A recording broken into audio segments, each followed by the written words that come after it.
Okay, I would like to call the Finance Committee meeting to order at 5:31 p.m. on April 13th, 2026. I'd like to call the Capital Improvements Planning Committee meeting to order at 5:32 p.m. I will call the Selectboard meeting to order at 5:32 p.m. Okay. I got an email today reminding us to talk into the mics, so we're going to work really hard to do that tonight.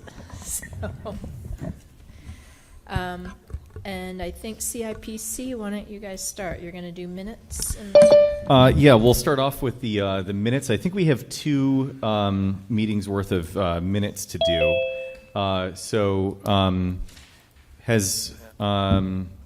Does anyone for CIPC have any questions or comments on the minutes that were submitted? All right, since we have one person attending remotely, we'll just do a roll call vote, starting with Blake Gilmore. Or actually, sorry, we need a motion first. Motion to accept the minutes. Does anyone want to make that motion from CIPC? Second. Well, we need a first. You didn't do the first? All right, so Denise has made the motion. Second. All right. All those in favor, starting with Blake? Aye. Denise? Elaine? Aye. And Mark Brennan, aye. That motion carries. Next up, we have the capital improvements plan to present to the Finance Committee and to the Select Board. We have that being distributed right now. So while that's being passed out, just to kind of give everyone some background here, usually right around the end of the year, our town admins will solicit requests from department heads, chairs of committees for any kind of capital requests. We received approximately 10 of those. The CIPC met several times to kind of assess both the requests themselves and also the financial health of the town. This year was a pretty easy year. We have no money. So what we did was we talked about these requests with the folks who were submitting them and attempted to see if we could either push back some of the projects or find some sort of funding source for them. CIPC isn't charged necessarily with finding funding sources, but we did want to try and take a stab at that to make it easier for the Select Board and for the Finance Committee. So in the handout you all have, you'll see the prioritized requests on our 5-year plan. So like in other years, we've assigned priorities to these. We made a small amendment to the number 1 priority that is usually pre-approved or pre-funded projects. We have some things that require, some more urgent funding. I'll get to those in a second. And then priority 2, we have safety and health. Priority 3 is operational importance / preventing further damage. 4 is proactive priorities, and 5 is others. So this year we've got a shorter list. I'm just going to walk through each one of these real quick, and if anyone has any questions, we can talk about each one of these more in depth after we get through the quick overview. So the first thing that we have is the 1821 Meeting House. It's the clock tower project that's coming out of CPA funds. That's got a FY 2027 request for $136,000.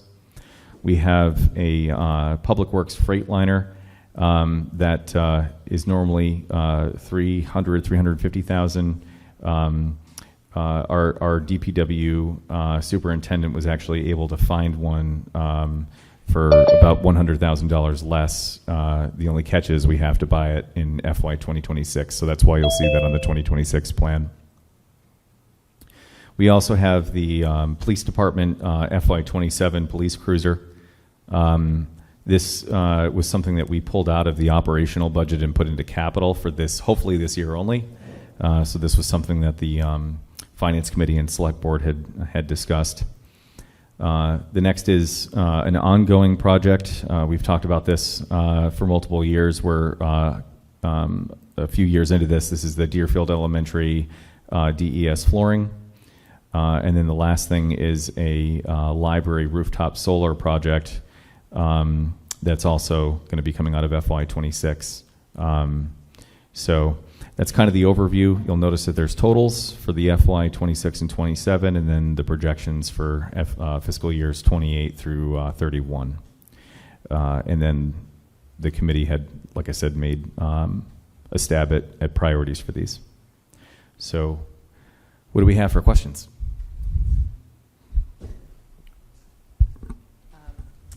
What is the starting balance of capital stabilization, and what is the ending balance after these recommendations? I don't know if Holly or Christopher, if you can take that. Yeah, I think, I believe we were at 561,000 as a starting, and I can quickly look at where we'll be at.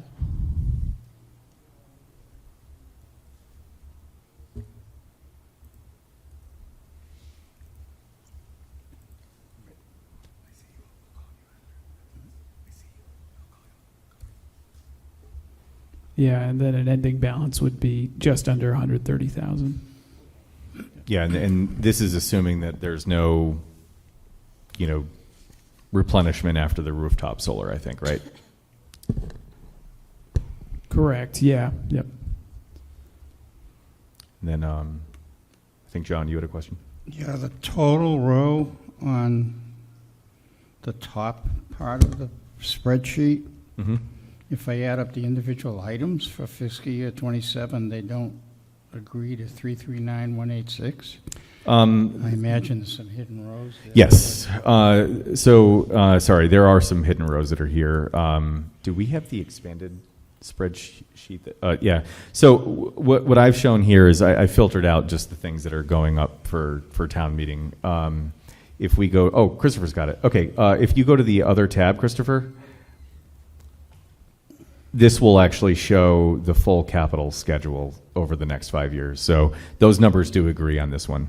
But So those are the items, the hidden rows? yeah, so there The are items two and- items. But not Greg- approved? They are approved, kind of. So the two items that are not showing here are going to most likely be presented in the fall. So we're leaving it off of the annual town meeting. That'll be the South County Senior Center new building furniture, and then the mobile data terminals for the police department.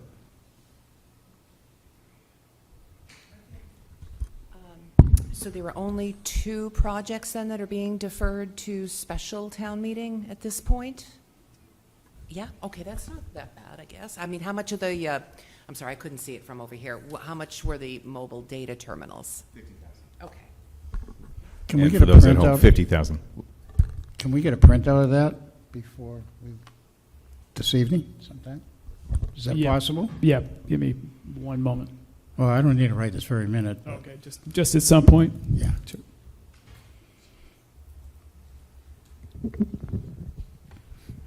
Have we had the discussion in here about the library solar and the rebates? Yeah, And not, do you want to tackle that? I was just about to mention that the Tilton Building Committee is meeting tomorrow to look at the bids that we received for putting solar on the better face of the addition. At least 2 of the bids are under all of the bids are under the 125 amount that we had in the initial request because we hadn't received bids back. We'll be selecting one of those bids. The highest is 111,000 and change, and the lowest is in the 67 range, but that one might have issues with it. And so we'll have this decision made by 5 o'clock tomorrow night, I believe, and we can share that with you. And the intent is that this will be the final piece that puts the library into the LEED certification, approval range, and that we will be looking to receive $100,000 rebate from the LEED certification process that will essentially return whatever money we are awarded back to the town.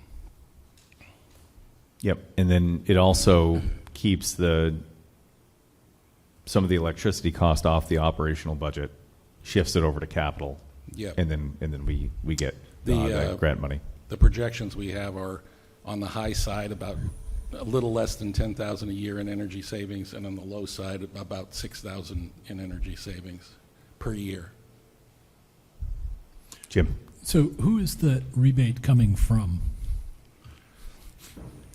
It's part of the MBLC program that, if you achieve a certain number of points that qualify you for LEED certification, and this is the lowest level of LEED certification, and then you get this 100,000 rebate.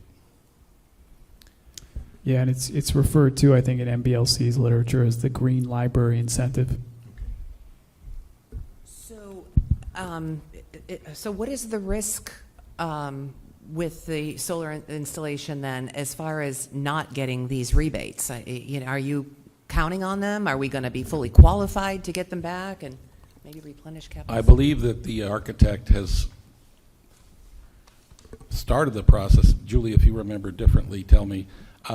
Started the process of applying for LEED certification, but he said that on his calculation, if we need 10, it's in the 8 range, and this would put us way over, so we should qualify.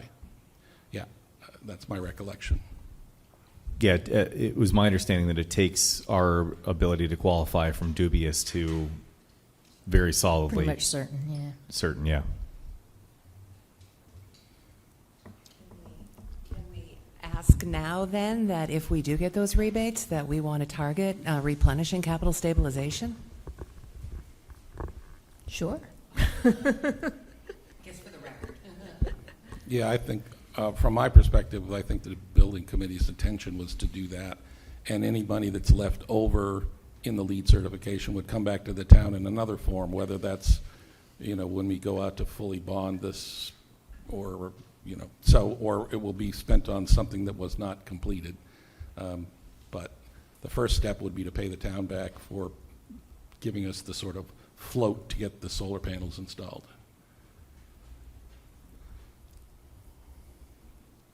So you're saying, I'm going to say what you said again, just to make sure I understood. If we get the 100,000 back, it could be used to make it so that we borrow less on the library loan? Potentially. So this may not sound logical based on trends in alternate energy sources, but this project would still qualify for a 30% federal rebate.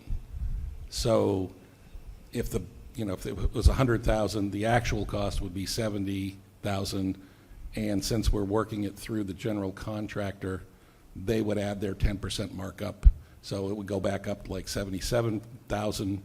There would be 23,000 left over in this hypothetical. I'm just using 100,000 so it's easy.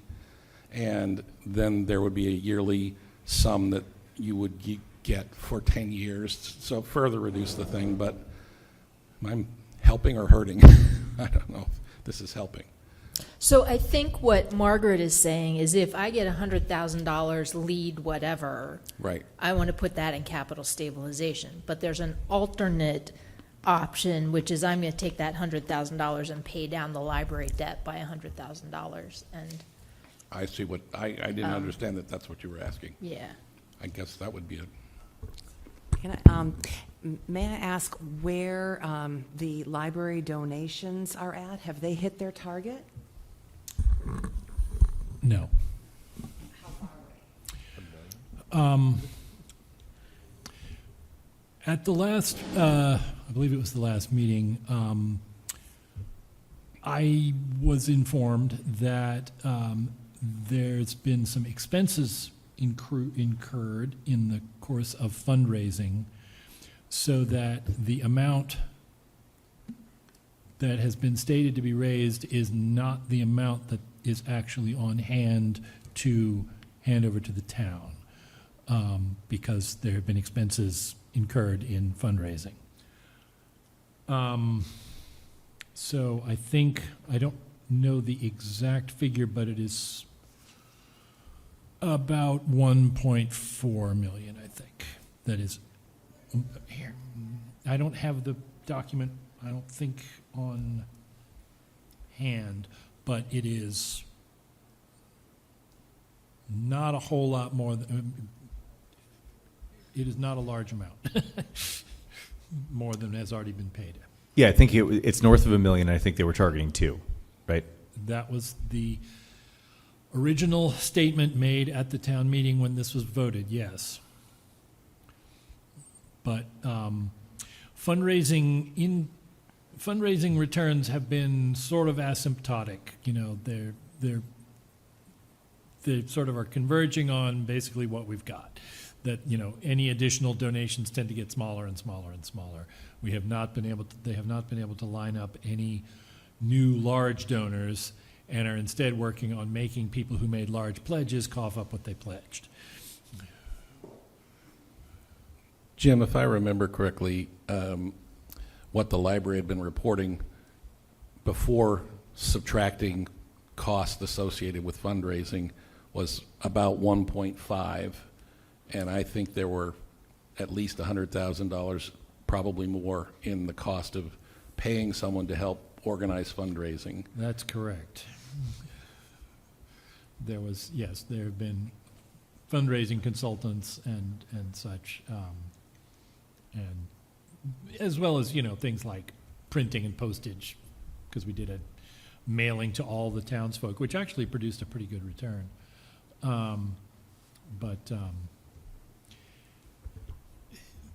There's sort of a sense of disappointment among the library trustees, too, that, you know, we're not really able to squeeze any more out of the town. So I want to bring it back to the capital plan. Yeah, I know that in addition to, you know, us being able to get this grant, there's still going to be the savings on the operational budget as well. So I do want to point that out. But yeah, do we have any other questions on the capital plan, or the things that, you know, we need to do before we get this, you know, finalized on the warrant, so we can get this in front of people at town meeting? Can we talk about the 40,000 other that's in the FY26 source?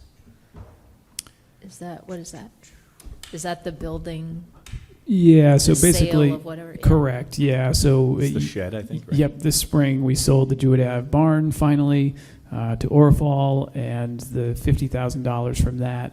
Initially we thought it had to go to free cash, but actually it turns out it goes to a special Mass General Law established account for real estate proceeds, and that can be used immediately, so it doesn't need to be certified like free cash.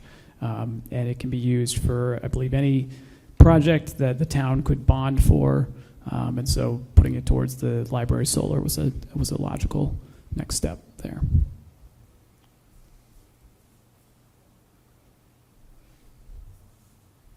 Any other questions, anybody?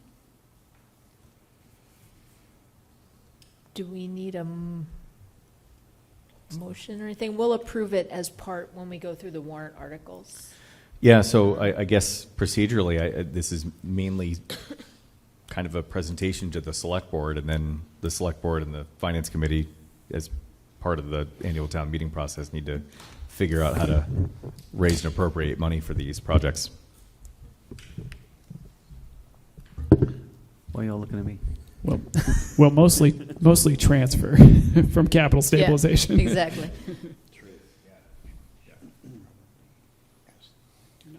So, yeah, I think, you know, usually when we do this, it is part of a public hearing. So, if there's no other questions from anyone, I think we should take some questions from the public and go from there.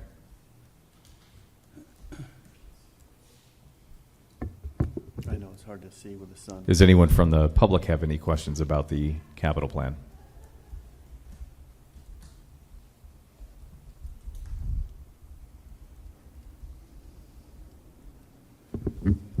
Doesn't sound like it. No, some year we'll. I'll be a public comment. Sure. Question. So, again, just I guess circle back to this library solar. We're planning to pull that from capital stabilization, not general fund stabilization. That was the recommendation. I think, yeah. Just wanted to- I mean, if we're not, Either one of them would work, I think. it would. I just wanted to make sure, like, we weren't holding off on some other capital that we could do, instead. That was my only thought, is it would free up money for capital. But if we're going to push stuff to the fall, it doesn't really matter where it We have comes out. more of. left in the capital stabilization fund than we have requests Right. left for the fall Yeah. anyway. Okay. I am, that makes me really uncomfortable to go the general stabilization route, because in my mind, general stabilization is like for emergencies. Yeah. And if you go in, dig into that, then we're sort of signaling to the world That you would. we're in emergency, and I don't feel, I mean, Right. we're pretty tight, but. Yeah. I was just trying Or to not. free up, knowing that it would come back. I mean, if it was going to pay down the library loan or something Yeah. like that, I just wanted to have a fund that you could take from and immediately put back as a wash We can do to that free up capital. too. But Yeah. if there isn't a need, then we don't need to worry about it. Everyone's comfortable with the flooring at DES for the cafeteria. I talked to Darius a bit about that, and he wouldn't be heartbroken, but he would really love to get it done. He understands, town's in a tough spot. And Chief's okay with a cruiser. We haven't talked to him, but I guess he is. So. Well, as long as he gets his cruiser. Right. Yeah, I shouldn't don't matter. think Still he getting it. cares where the money comes from. Yep. Go ahead, Jim. I do have a question about the elementary school. It's flooring for the cafeteria. So how is it spread out over 3 years? This year's phase is the cafeteria phase. It's Ah, spread I out see. across, yeah, Okay, good question. So it's flooring for other parts of the school as well? Yeah. Correct. Got it, Yep. okay. Yep. And I guess just as a select board, as we're talking through this, we think it's a great idea for the Freightliner getting into this year to get that. Hopefully, they're still hanging on to it. And the Meeting House Clock Tower, we're excited about kind of moving that project forward and evaluating the floor strength and getting the tower squared up. So So that includes repairs to the tower and the engineering evaluation of the floor right, for the. exactly, the to big study the sanctuary floor room, yeah. system. Good. Yep, I think that's right. That covers both of those, right? Did it include the painting of that as well? I can't remember if we had money. Yeah, I mean, Sorry. Yes. basically, it brings it straightens the tower, fixes all of the moldings, et cetera, that have been deteriorated, prime, 2 coats of finish. And it does repairs to the shingles on the tower, roofing shingles, et cetera. So, and then it has a separate pocket of money for engineering on the sanctuary side of the building. In addition to engineering to design a floor system, I believe it looks at electrical and other needs. Oh, good. Yeah. Thank you. No other questions? John has a question, right? Can we look at the items for the special town meeting again? The one in the fall? And how are those, I want to see how they're going to be funded. Okay, thank you.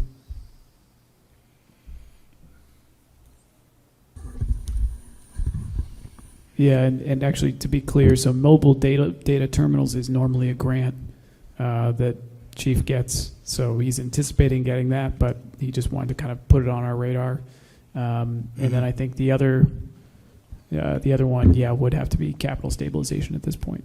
We also thought, I guess, talking through the capital, is that if all the stars align and we move over, that's when we would kind of look at it in the fall for furniture, and there may be savings from the rent kind of thing to offset that. So the number's kind of there right now, but could be less. So. Yeah, so this would be, of course, if we do end up moving into the Sunderland location, and then there's going to be a ramp-up period with that where the location won't be available and we won't be paying full rent. So we have it on here for the full amount, but we did discuss potentially taking that rent savings and paying partially out of that and then which would be out of the operational budget, and then taking the rest out of capital. So it could be 10 grand, 12 grand savings. We're not sure yet, but we have the placeholder in for the full amount. And that's just the Deerfield portion of the full amount? Correct. Yeah. Okay.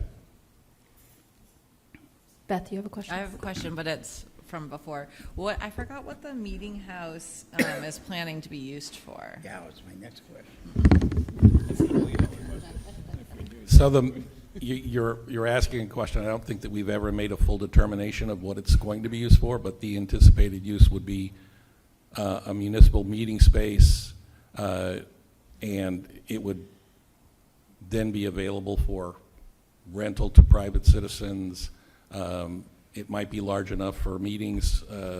We could have meetings in that space if we're not able to house them in the new building. So planning board meetings could be held there, CIPC meetings could be held there.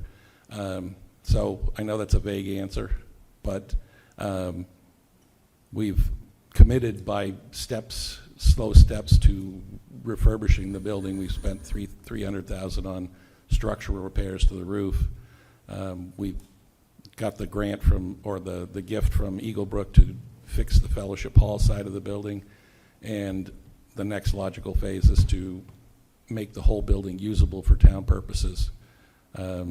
Maybe we should set up a committee and decide what we want to do with it. Can you So charge one of the, rent? No. to go a little further with that, one of the things that was brought up was the fact that the 1888 building was used for several other organizations, the VFW, the Boy Scouts, Girl Scouts, Women's Club. We think that that, as a community center, would be available to those groups to bring them back into town, because I don't even know where they're meeting. So, I mean, it's one of those things that would centralize some of the groups that are working in Deerfield and give them a place to meet, too. And then also, as a source of funding, we are optimistic that there will be CPA funds left over from the 1888 building project. I'm hoping to see that a significant amount comes back, but we have to work with the USDA to make that happen, and we've had some discussions with them, and I would like to have another discussion with them, but anyway, so that money would go back into the CPA funds for use on historic preservation of that building as a funding source for future improvements. And there might be organizations that could rent it, as far as, whole dance class or something in there, or all kinds of different items, I think. So how far are you along with this plan? It sounds like it's very open-ended, and we're spending $136,000 this year on the clock tower. Oh, I'm sorry, we're spending $136,000 this year on the clock tower. So are we getting close to an objective? No, I mean, this is just my 2 cents, but I think the town has made it known that they wanted the boards to save the building. So I think really right now we're looking at less detrimental, happening to it, save the roof, save the steeple. We got the help from Eaglebrook to beef up Fellowship Hall, which helped out great with the library, but really it's kind of what is the cost of the floor? And then I do think a meeting with the Town Building Advisory Committee to kind of look at what should we do? What do we do with it? But there isn't really, we don't have anything solidly figured out, but more of a save the building kind of thing at the moment. Yeah, and to further what Trevor said, there has been a commitment that we've made the decision that we're going to save the building, and we've taken steps to do it, some of which was funded by grants. There were roof trusses that were in bad repair. They had to be repaired. I think the total cost of the repair was $300,000, some of which was covered by grants. Some of the project for the Fellowship Hall was also covered by a grant from Senator Comerford, secured a $100,000 grant for us that did pay for extensive part of that project, even though Eaglebrook committed quite a lot of money to it. And the engineering part of this CPA request is to find out what is the minimum amount of work that we need to do to make the sanctuary space usable. And so, we don't know how much money it's going to cost, but we've already committed, we paid for $300,000, $400,000 of work on the building based on the decision that was made, which was we want to save the building. So I don't know, maybe we should have made a decision about what it's going to be used for first. Yeah. Who made the decision to save the building? I don't remember it going in front of the taxpayers. We acquired it to use as the South County Senior Center. Say again? The town meeting voted to acquire it for like $1 to use for the South County Senior Center.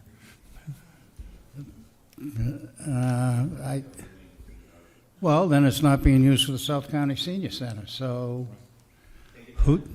no, I'm not saying what to do with it. I'm just thinking that decisions are being made that maybe ought to go to the taxpayers. You've already started and you've already put money into this building, and the community room can be used now for some of these organizations and some of these things that are being done. And I think that's why the process was slowed down with the sanctuary, because of how tight money is right now. So I think that's one of the things that we could get started on as far as opening it up as far as using the community room, and that setup is feasible and all set to go. So that's my. And to your point, John, everything that's been done there has been on a warrant, and citizens have voted on it. So it's not like this hasn't been discussed. The actual purpose has morphed. At one point, the Eagle Brook project was supposed to provide a home for senior center office. There was no expression of interest in moving in, and at that exact juncture when the library project was about to get underway, it made sense to take advantage of that space and put the library there temporarily. So in the best of all worlds, I guess it would have been great to have a specific use. Currently, that space that's been renovated is being used for public meetings. I think there have been some town meetings in there. The planner has used it to have forums, and so we have a vacant side that needs to be repaired, or maybe you could tear down the sanctuary, But all of these things have been voted on. Fran, I think you have your hand up, or maybe you're stretching. Not sure. And then I see you, Jim. Yeah. No, I think that's that's just his mouse. Oh, it's just your Yeah, mouse. not Oh, for you. okay, cool. Yeah. So does the town have a historic preservation status in the zoning or building codes, so that are there buildings which can be declared historic, or basically we either own it or sell it with no control over how it would be, what its fate would be? Well, from my understanding in the past, when we looked at certain buildings like designated 1888 a historic building, you mean just in the town classification versus the state or federal? Yes, or I don't know if it has either state or federal status, but if we wanted to preserve the building and didn't want to continue owning the building, is there a way to accomplish both of those goals? Yeah, I mean, don't we have a historic overlay district that we're talking about right now, potentially? And then also, if we did want to, get rid of the property, we could put a restriction on it as well. But I thought that there was some talk at some point about North Main potentially having some sort of designation. The Historic Commission has talked about various things over various periods of time about whether North Main should be considered as seeking a state or federal designation. I think it was federal. The interesting thing is that Old Main Street doesn't have that designation, and seems ripe for being more likely the place to start. And the CPA money that is spent on the building comes with the restriction. It has to be spent in such and such a way.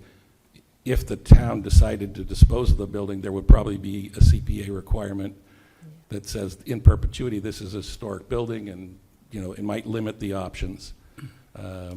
So,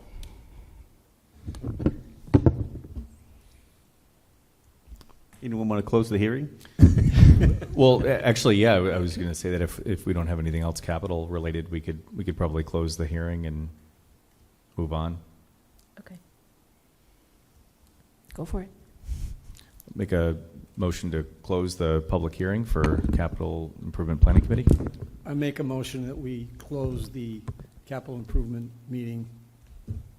Hearing. All right, cool. Yeah, that's yours then. Second. Yeah. Yep. We'll do a roll call vote, starting with Blake. Blake Gilmore, aye. Denise? Elaine? Aye. Mark Brennan, aye. So the public hearing is closed. And then do you, I guess for the You select board? actually have one more thing Oh, do to I? do. Oh. Approve meeting minutes for current meeting by consent of the chair. I think you probably have to make a motion to do that, and then, Yeah, so Yeah, I just added that because we're not going to have another meeting again for a while, so we might want to allow you to review whatever minutes Elaine and I put together between those meetings. Oh, yeah. Approve meeting minutes. Didn't we do minutes already? We did the minutes. so today. It's basically just, Oh. to allow you to approve the minutes for this meeting, since we're not going to meet again probably until September. So Okay. Yeah. that So, makes sense. what would the motion be for this then? Oh, I usually try to write those things so you can just make it into a motion. But Oh, sorry. Yeah, let's see. yeah. I guess I could make a motion to approve meeting minutes for the current meeting by consent of the chair. That's my consent. Yeah, I don't know. Yeah. Do we have them drafted or? No. So the idea is just we're just allowing the CIPC would be voting to allow you to approve the minutes without bringing the minutes before the Oh, body I for see. approval, if that makes sense. Okay. All right. So moved. Second. I'll give you a Yeah. heads up on this one next time. Yeah, no worries. Yeah. Sorry, Mark. Haven't done that one before. Yeah. So we've got a motion and a second. I'll go through. Well, any debate or discussion on that? We closed the No, public just the hearing. Yep. So starting with a roll call vote, starting with Blake. Aye. Denise? Elaine? Aye. And Mark Brennan, aye. Okay, so the next thing I wanted to ask is, does the select board or the finance committee need to have CIPC here? Otherwise, we can close the CIPC meeting. I could speak on the committee's behalf. All right. So I'm going to make a motion to adjourn the CIPC meeting at 6:09 p.m. Second. All right. Any debate or discussion there? Roll call vote starting with Blake. Aye. Denise? Elaine? Aye. Mark Brennan, aye. All right. We are closed or adjourned. Thank you. So who made the original motion about the approving the minutes by consent of the chair? Me. You made that motion? Yep. Blake seconded.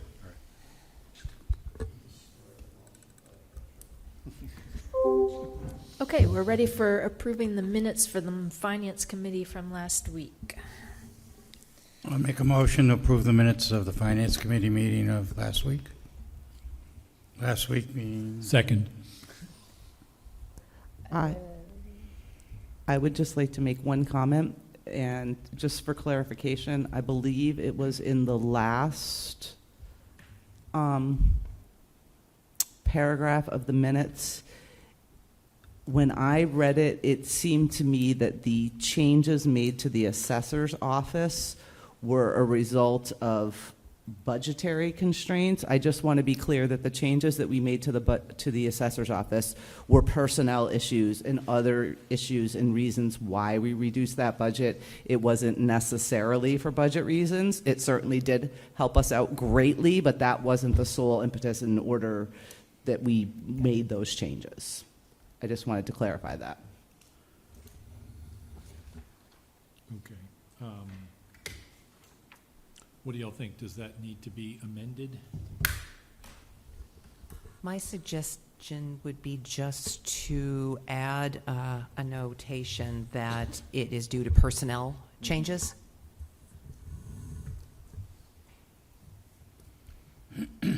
Okay, I will move that we add a sentence after the word salaries in the second to last paragraph saying this is due to changes in personnel. Second. All right. Any discussion on that amendment? All those in favor of the amendment? That's unanimous. Any other discussion of the minutes? All those in favor of moving the minutes as amended? That's unanimous. All right. So let's go, we have a couple of budget line items that have changed, so let's go through those. Let's start with 141-5110, which is the assessor's admin salary.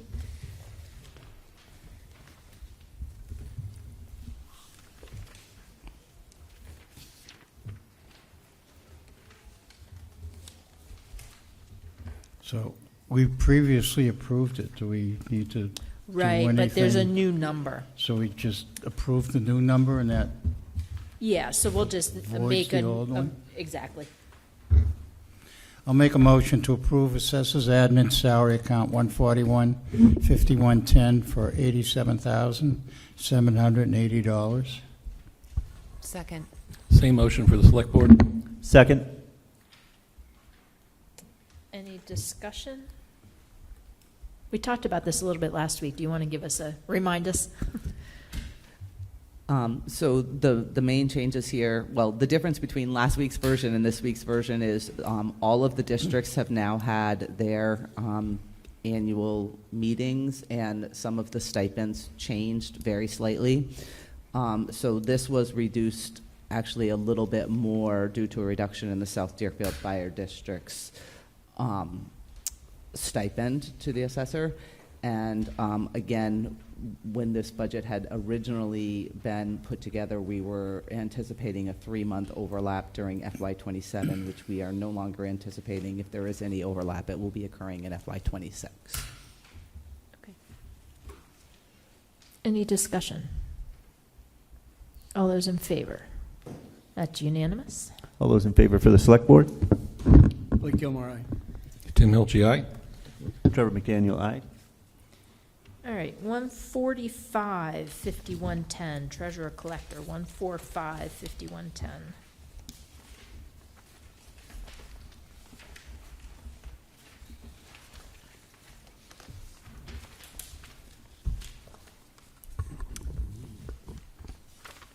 I move to recommend the sum of $154,243 for treasurer collector salaries, account number 145-5110. Second.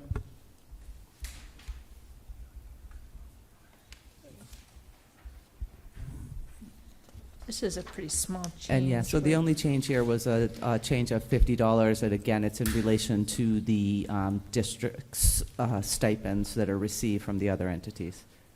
$50 increase.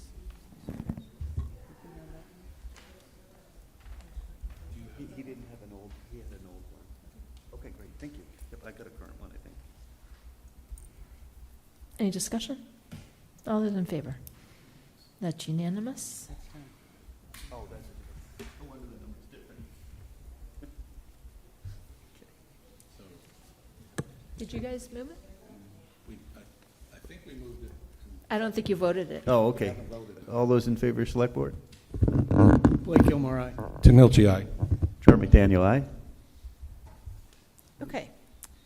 And now we have general insurance, 196-5400. Okay, got it.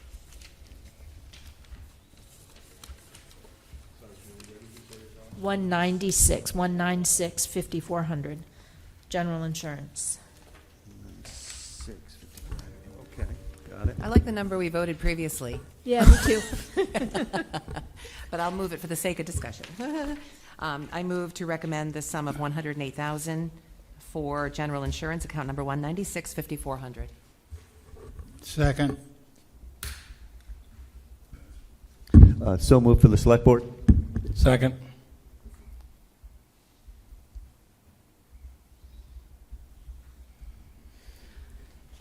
Discussion? Please. Okay, so Christopher and I had reviewed the insurance invoices for the current year, and we've received renewals for the coming year, and it was determined that we would likely be short. One of the main reasons for that is the 1821 building? No. The St. James Church, because it's a vacant building, it requires its own separate policy. It's about $10,000.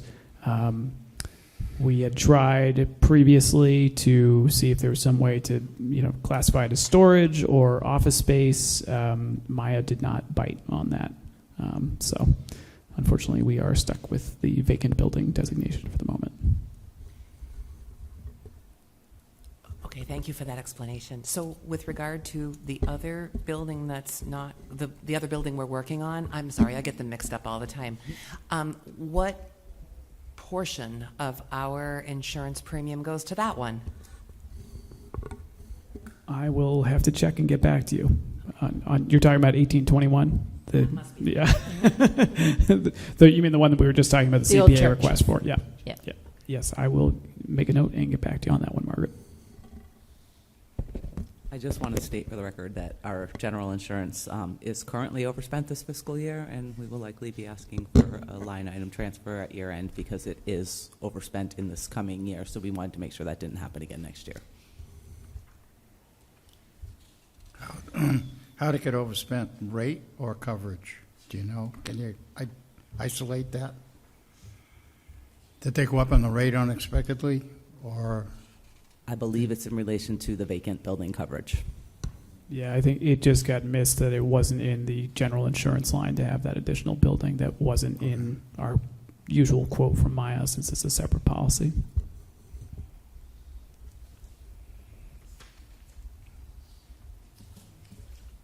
Any discussion? Go ahead. One thing that I can think to ask at the moment is, do we expect that next year we won't have a vacant building to pay this insurance toward? Well, certainly we hope that's the case. I do think there's also, a question at some point for the town, do we want to keep insuring it? That's a policy decision. So that at some point That's a question we make, yeah. Go ahead, Mark. Didn't we also just put this out to bid, this project out to bid? So we're probably closer to having this fall off the insurance, that policy next fiscal year. Does this include the church and the rectory? It does, Okay. yeah. Thank you. Yeah, there was an attempt early on that there is a backstory to it that I don't have the full story on, to get it classified as a storage building. For whatever reason, that didn't occur, and then once it became an open bit of information, Maya would not backtrack and then change the status. And I think you're asking about FY28, right? Yeah, But so we're approving FY27 now, which includes the insurance coverage, but the hope is that by FY28 there will be some resolution to this, and hopefully we won't be insuring the building. That RFP dependent, so who knows? yeah, I just saw that the RFP just went, another RFP just went out. So yeah, that's what I'm hoping. And then also, we are storing some stuff in there, technically. So I'm not sure if we can get ahead of that next year. Not sure if the things that we're storing will still be there in FY 2028, but I do know that we're storing stuff. So if we can catch it for that one, that would be good.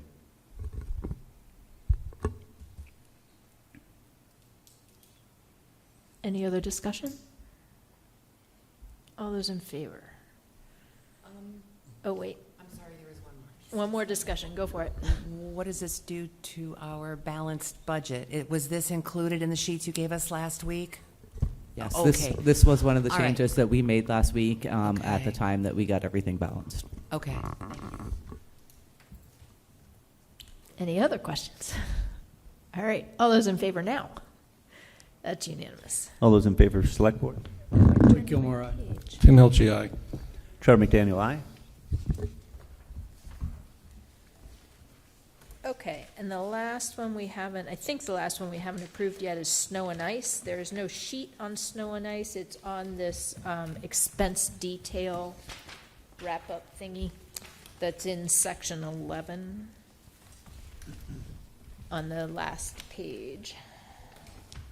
This guy.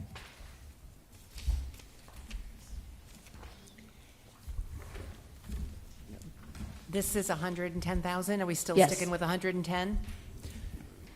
Yes, so we are currently looking at a $130,000 overage. We are hoping to find a $20,000 savings within the current FY26 budget that we can transfer to, but I don't think that we can come up with another 110 to do a transfer from, so the additional 110 would need to come from free cash for this FY26 overage of snow and ice. Okay, I'll recommend that $110,000 be paid from free cash to the snow and ice overage for FY26. Do we have a second? Second. Same motion for the select board? Second? Discussion? I'm confused. You Nice look like and you have a sunny question out. coming. Feels like nice and sunny, warm this week, no more snow. No, I thought you said fiscal year 26. Right. But what, so we're, So like, it's you- like we're approving a transfer. We are basically, instead of raising and appropriating an additional 110,000 in FY27, we would cover it in FY26 using a transfer and free cash, so we do not have to raise taxes for it next year. It's, it's every Yeah. year. Yep. Okay, thank you. We good? Any further discussion? All those in favor? That's unanimous. All those in favor for select board? Blake Gilmore, aye. Tim Hilge, aye. Trevor McDaniel, aye. All right, and just to sort of wrap up our paperwork, last week we got a clean copy of the town clerk's salaries because we had changed that while we were discussing. So 161, 5110 does not need to be voted again. It shows what we voted on March 16th.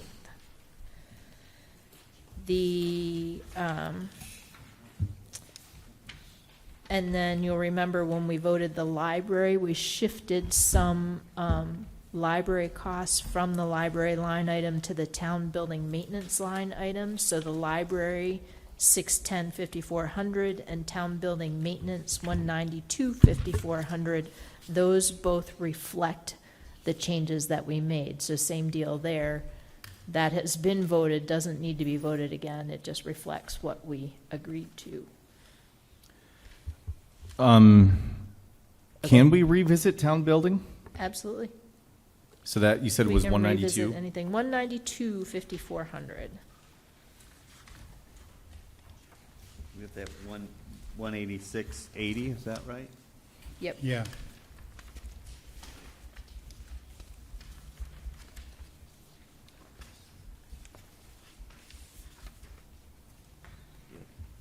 Okay. I don't think we voted. What was the amount that we voted on? 186. 186, 080. Did we vote that? We did. 'Cause I don't have that in front of me, but It was what we did, when we made the motion for the library line item, 610, 5400. Yep. That was like a double whammy motion that Right. also, it decreased the library and increased the building maintenance all in one motion. so the reason why I wanted to bring this up is because we're in a year where we're cutting actual people, and on the Tilton Library budget, 610-5400, they have a line item for added ideal extra help hours in the amount of $5,856. It's down to like 4,000 now, but Oh. it's still in there. Yeah. Yeah, so I want to revisit both town building maintenance, and then I think we also had another, don't we have another budget for electricity? Yes. It's in here. It's in Oh, the it is. same account. It's in Oh, it's in town the same building account, maintenance. yeah. It says maintenance, but it's maintenance and utilities, basically, for town buildings.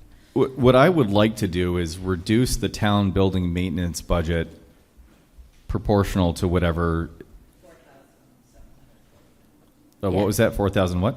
740.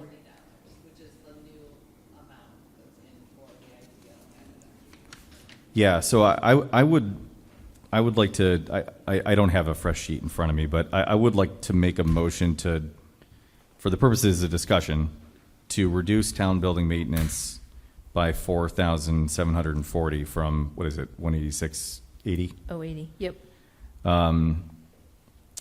And basically, reduce that and put a portion of that back into the Tilton Library budget, 6110-5400. Do we have a second? Okay. What are we doing before I make a motion? I'm confused. So what, Actually, I'm going to amend my motion. I'm not going to say putting it back into library. I'm just going to say reducing the town building maintenance account number 192-5400 from $186,080 to $4,740 less. And why are we taking 4740 out of this budget? The reason why I want to do this, well, actually, do we have a second? yes. Yeah, you had a second. Yeah, Okay. Beth seconded. The reason why I want to do this is we're going around, and basically, making tough decisions in our budget this year, and we're facing layoffs in the schools. I think it sends the wrong signal to add additional hours in one department when we have to cut people from others. So what I would like to discuss is basically reducing this town building maintenance budget proportional to what we have in the Tilton Library for additional extra hours this year. So just wanted to get that on the. What's that? With the intent to shift $4,740 of building maintenance from the building maintenance line item to the library line item. Why wouldn't we just cut the library line item? Because We the can't cut the library is library. at the minimum it can be to continue to participate in, what do you call it? The Yeah, the stating. municipal appropriation requirement, Yeah. the MAR. So how will that, Yeah. if we cut it here, how does that affect their budget? We're adding it to their budget? Or we're Well, we're not adding. It's kind of complicated. It's a good question. We would be holding the Tilton Library's budget at the amount that we recommended the last time we met. my number, if you saw my sheet for library, do you know what number we have at the moment for the library? I believe it's 230,000. 23332. 232. Yeah. 230,232. No, 332. No, No, 232. 232, I'm sorry. 230,232. Yeah. So if I can try to state this, what we want to do is remove the hours for additional library employment and replace it with money that was pushed over. So take away the hours and put more money in for electrical and Yes. stuff. Yeah. So it'll building come out to the maintenance. same number, but they just won't have any more employee hours. Correct. We won't get in trouble with MBLC, and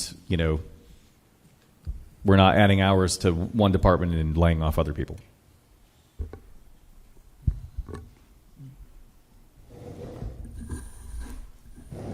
The day we did this, it was complicated. Yes. Figuring everything out. But at the very end of it, we ended up reducing, this line for the extra help by about $1,000. But then by the time we had finished kind of moving things in order to meet the needs, I think we talked about even revisiting because we weren't comfortable with that because we weren't increasing services in any of the departments. So this is revisiting this after all the dust has settled. Exactly. Yep. Yes. Go ahead, Jim. I'm sorry, can we get a clear statement of the motion?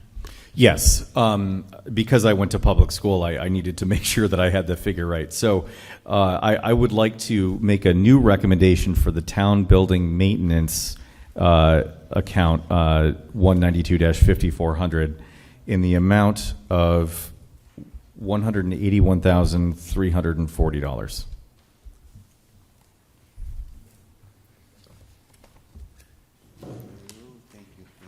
Wait, what was that amount? 433? Yes, that's great. This- I have 181,340. Oh, 340. Sorry, I mentally transposed the digits. Sorry.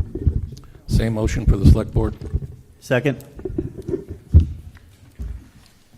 Now, this motion doesn't impose upon the library any obligation right now. You'd have to do that as a separate motion, I think. I don't think we need to make a motion at all for the library. I think that they just need to figure out where they're going to come up with the money for the electricity. So they're going to have to put that back in their budget. I don't think that we. Totally. Well, my question on this is, are you removing that 4,740 from the library building maintenance line that has 21,870 in it? Yeah. Okay. That would be my recommendation. I think the finance committee really can only make recommendations on the top line, not the individual budget items. So my motion is to make it a recommendation on the top line, bottom line number, which is the overall amount on the town building maintenance. Since I do not want the bottom line number to change for the Tilton Library, because we will be in trouble with the MBLC if we do that, or whatever consortium they're part of. I want to keep the library number the same. Functionally, what that would mean is the library would need to probably reduce those extra hours and take on the town building maintenance portion that we're shifting.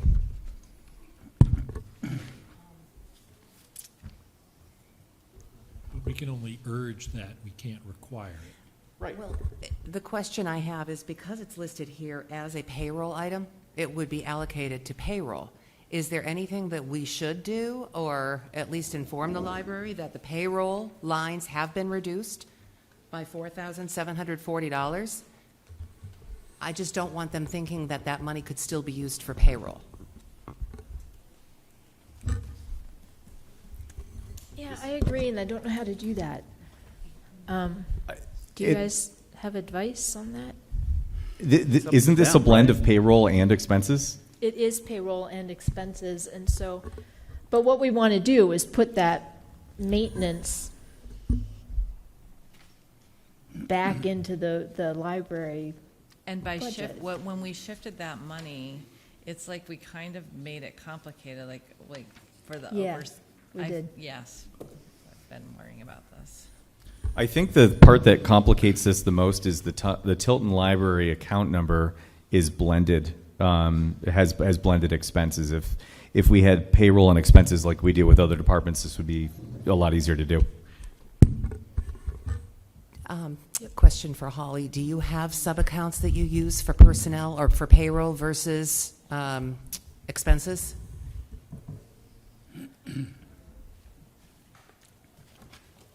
Bear with me one sec. I gotta double check here. I think it's one. Is it one or is it more than one? They did have it, so. Yeah.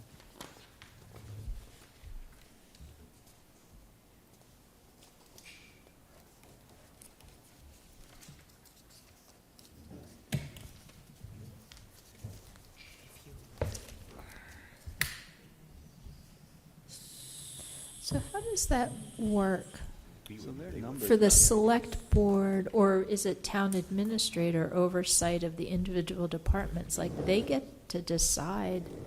Yeah, they get the. Right. All the other departments have separate salary versus expenses, and they don't get to wash back and forth unless they come for a transfer. So they do have separate line items for different payrolls and different expenses. But it is a bottom line budget, like Julie said. So what would your recommendation be to clarify to the library that this money has been now allocated to building expenses? Well, she had a line in there before originally, right, which was a dollar value from DPW requesting a much larger number than we have right here, right? That, and we shifted it out to the other things. So how do we? Yeah, I think in the short term, happy to communicate to Candace that the Finance Committee voted to do this to that budget. And then longer term, probably we want to suggest having at least a payroll and an expense, budget to vote on separately for the Finance Committee. And I know there's a few departments where that's been SCEMS. I think until recently we had a similar issue where payroll was embedded in expense. So it's just a conversation to have with Candace, and we're happy to do that. Yeah, and thank you for bringing that up, because I was just going to ask if we could just look at all the departments and make sure that we separate them. Does the library, would it be a problem to separate the library if there's this bottom line number, or can we combine them? Right, to have the MAR and the whatever the other one is. Yeah. Yeah. Is it a problem? Do you know, or? Well, we probably, similar to SCEMS, you're going to want to have another sheet that just kind of Puts them together. Yeah. And I just wanted to ask a question about the description of this line item in the library budget. It says added ideal extra help hours. So is that a signal that they would like it, but they don't expect it? Or how are we treating that now? No, so I think that what this was is the Tilton Library had actually put together 3 budgets. They had put together a status quo, no salary changes.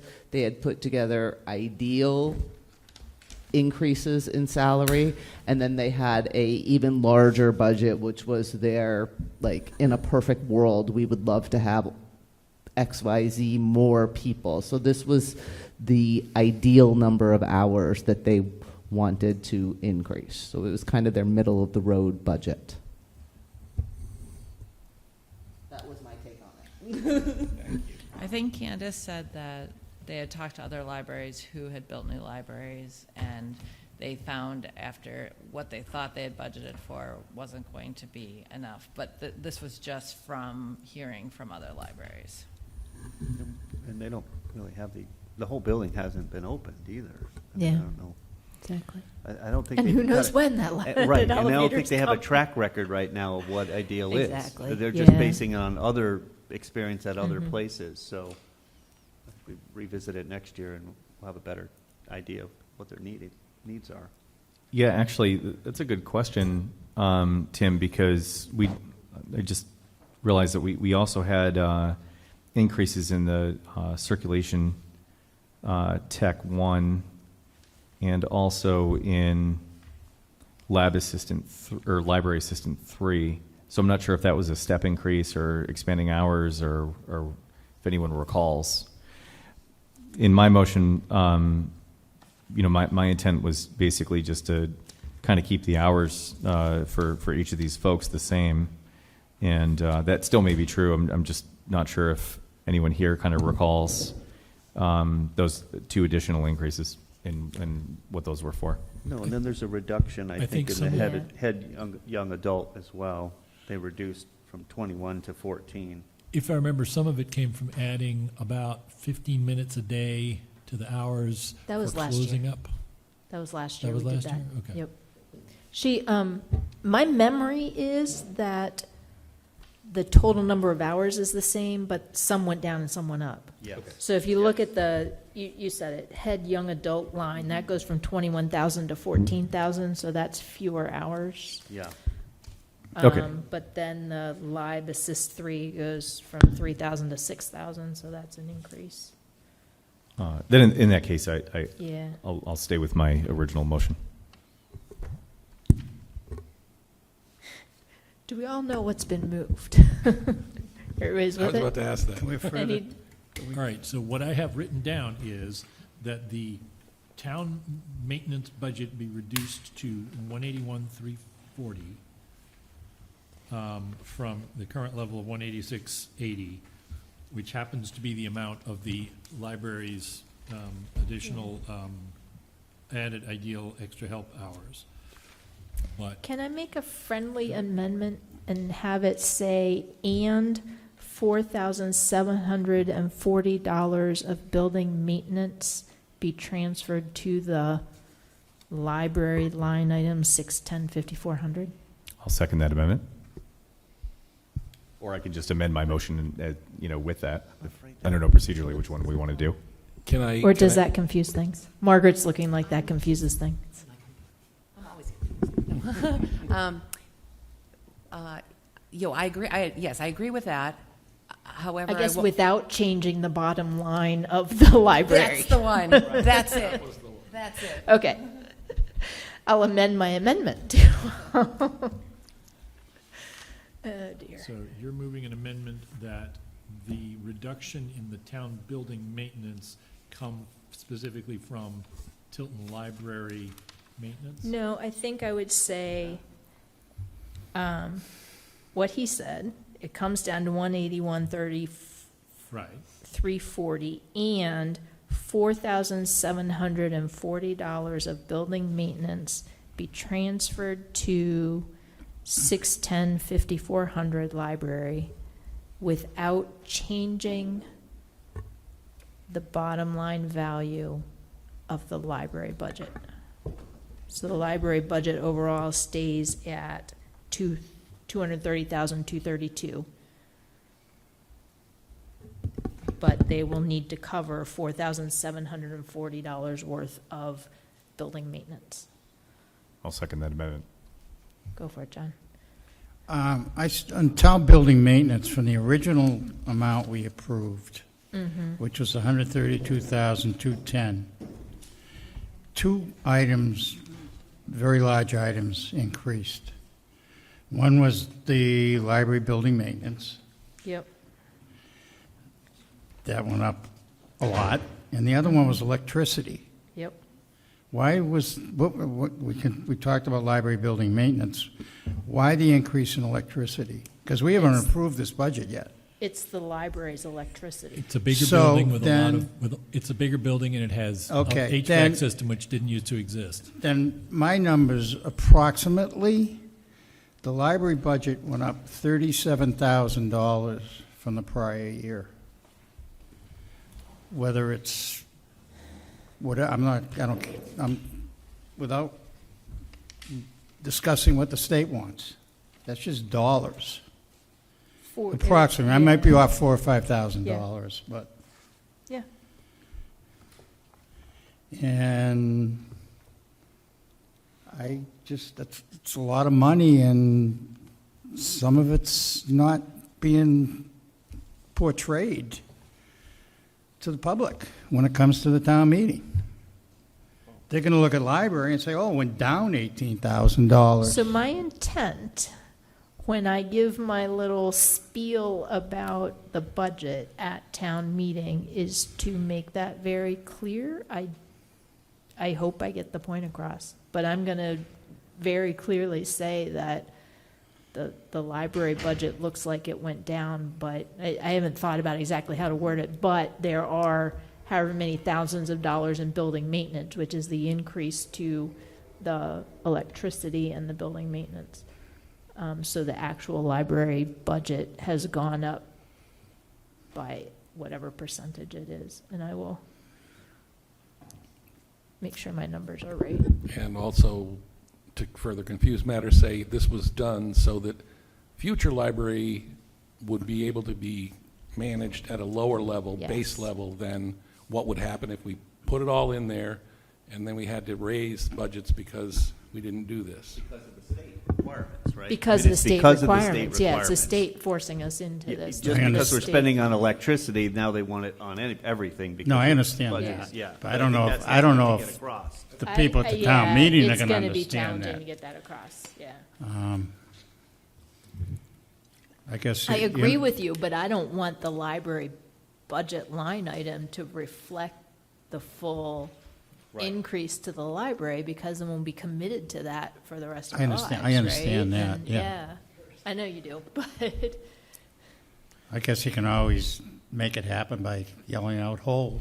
Because we think that we can get the electricity down. some. I mean, that's the goal, Some. is like to not pigeon us at that larger Right, amount right. until we know for sure where our budget and our, eventually, I think once it's flushed out, you could then slide it over, I but wouldn't even slide it over, because there's a tax on that, right?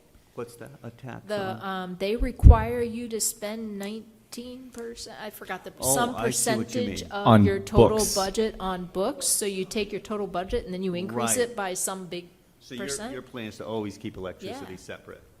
Well, Is there a plan I- to do that? Work it back in there. I don't know. I would hope that we just keep stuffing the electricity into the library budget each year Until to it the fills up. increasing amount, until it fills up, yeah. Yeah, and if the solar panel project is approved, in the next year, next 12-month help. cycle after it actually comes online, we'll have a much better picture of what is the actual electrical usage. So Right. that would also help for it. Yeah. Why is the maintenance so high? It's a brand-new building. I think it's just, is it No, bigger it's stuff? 2 line items, right? There's electricity and maintenance, and I Just a larger don't building? honestly know the answer to that. I know elevator maintenance is very expensive. I think it's $3,000 to $5,000 a year just on elevator maintenance. Does it- For like inspections and stuff, it's Is it it's pretty janitorial pricey. as well? Yeah, sorry, are you Or is talking that about the, separate? the building and grounds maintenance Yeah, items? yeah. So that was one, I know that it was a discussion between Candace and Matthew, after looking at the various warranties for the building based on the project, the additional plantings and things, he said, well, it's actually closer to this number if you truly want to maintain all these things. So that was his opinion.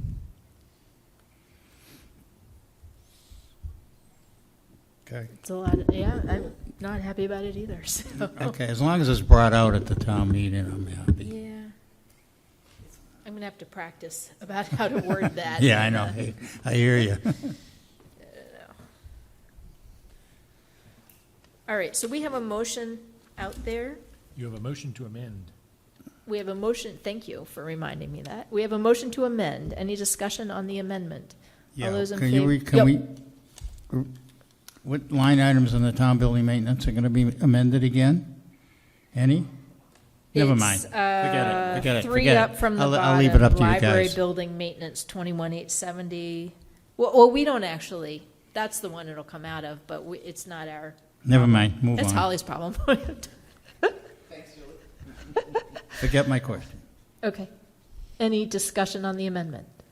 All those in favor of the amendment? Opposed? I Abstaining? think I have a duty to oppose it. Okay. All right. Now, do we need to? So now we haven't voted on the underlying, oh, you guys want I to was vote the wondering, amendment? did we make a motion on the first motion? Okay, all right. Okay. You're waiting for the So, mystery to should resolve. we do this now, or do we want to wait until they do whatever Yeah, else why they don't do? you wait until we have, I mean, we've amended our motion now, so you could now move the amended motion. Right, well, that's what I was going to say. We should have our vote now, yeah, so, So I'll make a motion to approve town building maintenance at, what is 192,500 at 181,340, correct? second. Do you want to also say the babble about shifting 4740 over to the No thanks. library? That's part of the amended It's motion. up to them to move it. Okay, That's part of our motion now. that's part of our motion now. It's been Okay, amended. good. Holly, will we get new sheets on these? Not tonight, no. All right, so now we have a motion out there. Any questions or discussion of the motion No. as amended? All those in favor? That is unanimous. All those in favor of Select Board? Blake Gilmore, aye. Tim LGI. I would like to revise my vote to abstain. Okay. Charlie McDaniel, aye. 501. Julie, since we're talking about account lines, budget lines, can I bring up another one just for discussion? Yes, absolutely. Conservation agent. Okay. Do you know the number off the top of your head? Yes, I do. It's 171,5110.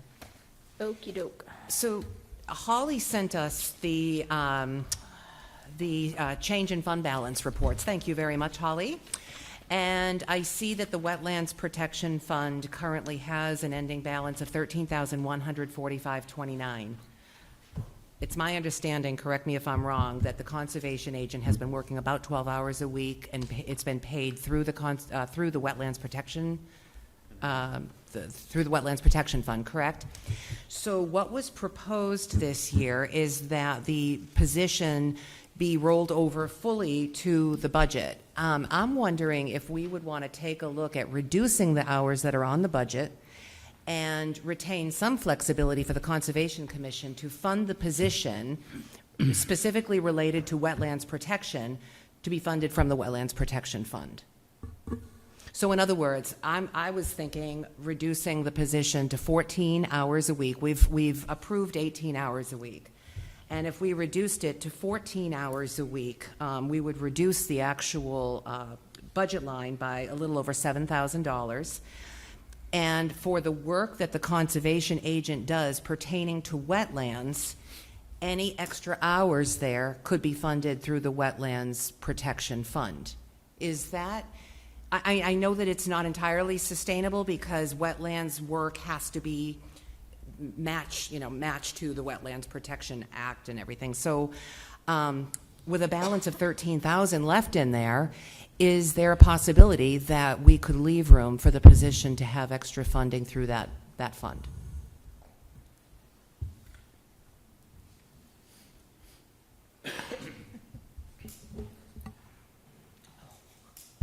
So I just want to point out that we do still have the remainder of this fiscal year. There will be another 5 payrolls at minimum, so that's probably an additional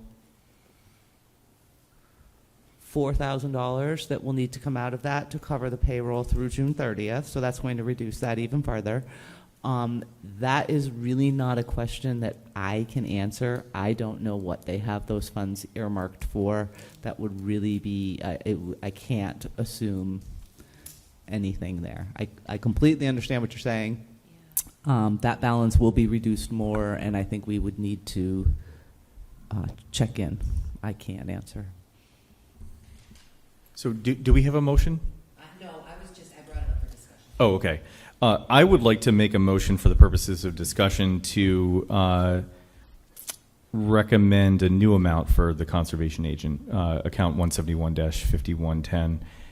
Much in the same we talked about for the library in a year where we're potentially cutting people.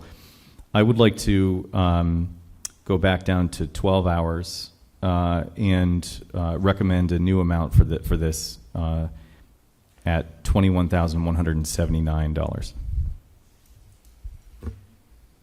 Can you repeat that number? 21,179. Or actually, is that right? Yes. Yeah, okay.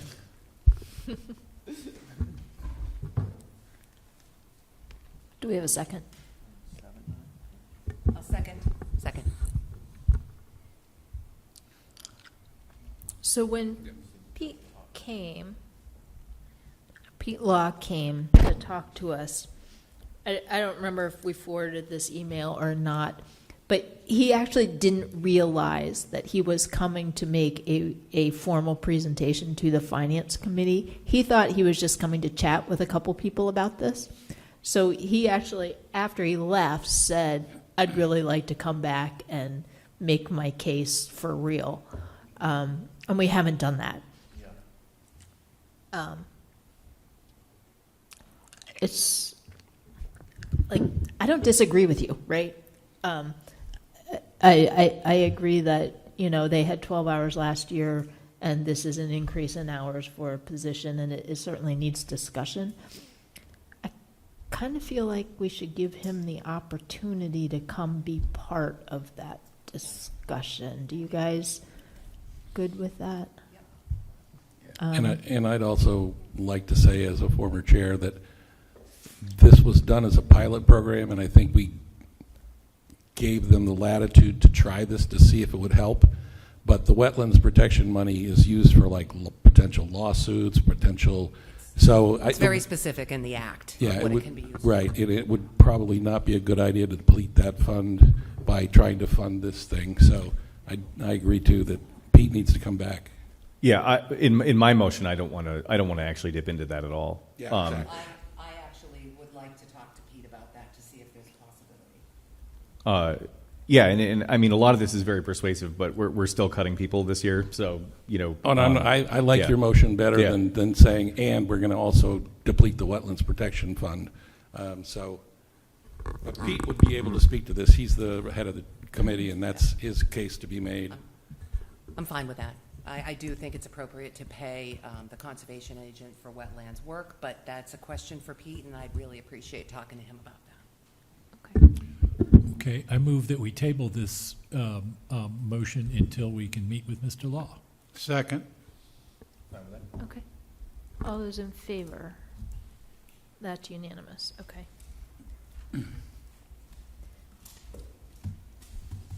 So would you like me to try to see if he can come in next Monday? So we need to figure this out. Next Monday is Patriots' Day, so we're not meeting.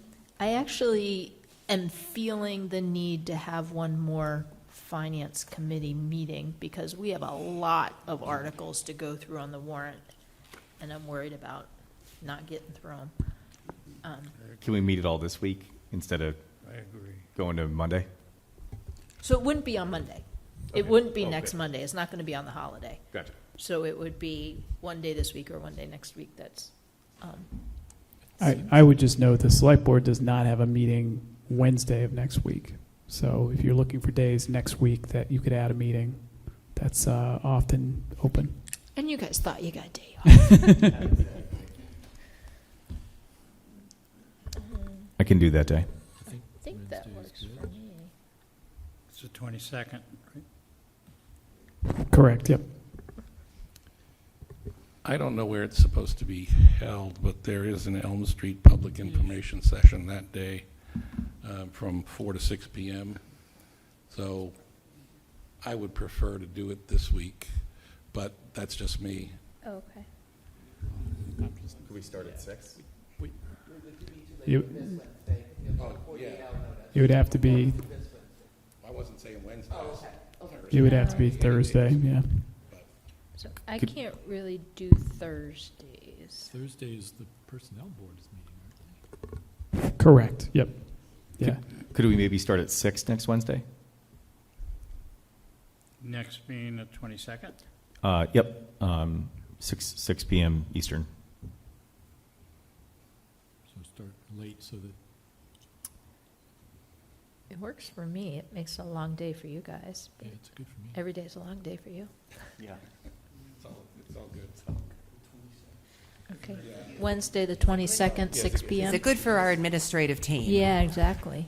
Well, I suggested it, so. It's all your fault. Yep. No, that's absolutely fine. So Monday, the 20th, there is no finance meeting. And then you Monday, the said from 4 to 20th, there is 6 no the, meeting because it's President's Elm Day, Street. right? Patriots, yep.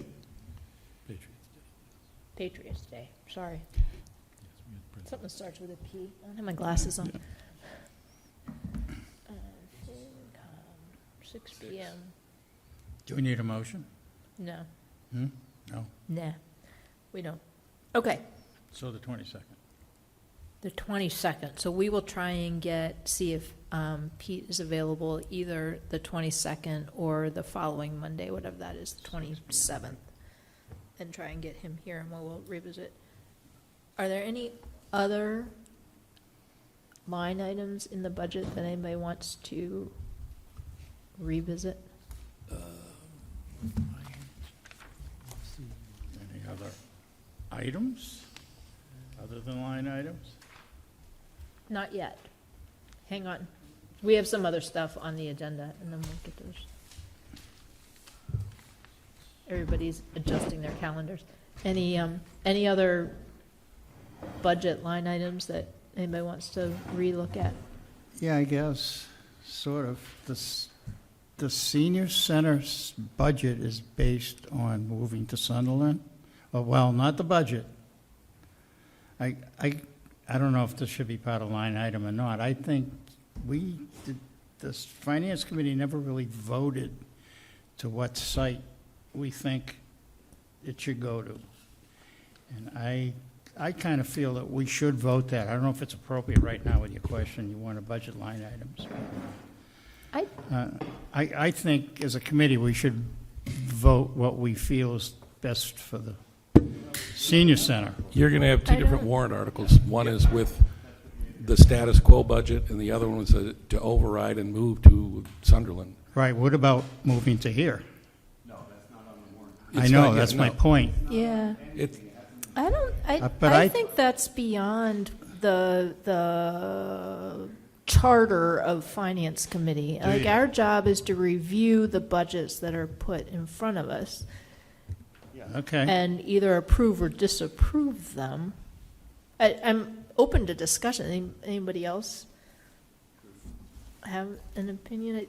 I kind of feel like it's not our business to tell them that we think they should be in this building. I think they propose a budget and we approve it or disapprove it, kind of. But I've been wrong before, so go ahead, okay, Jim. well, I was looking through the budget, looking for things to trim, and there was one, this is trivial, but I don't know if we want to discuss it. The cemeteries line in the general highway expense increased, I forget how much, but could we potentially reduce the increase? So, Oh, go ahead. Oh, I was going to speak to it as well. yeah, You do not want to. yeah, I was just going to mention, so I think a lot of that reflects the fact that Matthew has gone out and gotten software to essentially keep track of our cemetery plots. Okay. So previously, yeah, it's really vital.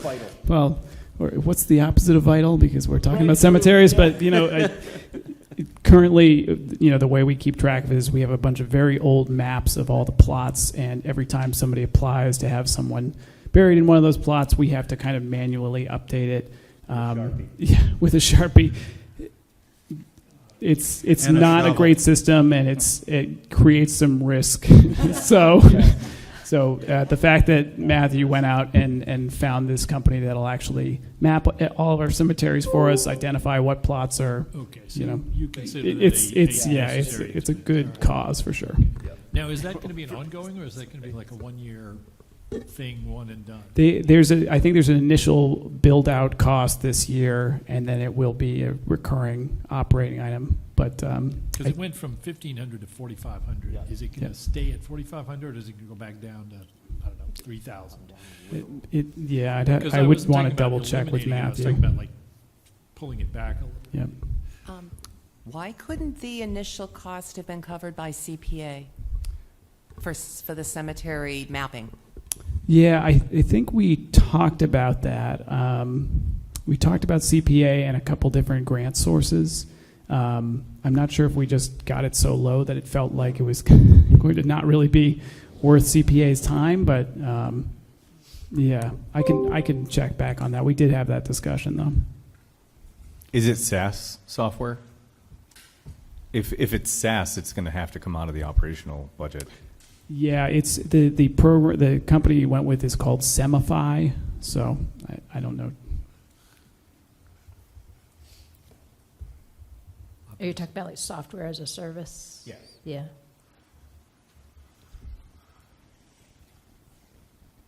Not the SAS Institute.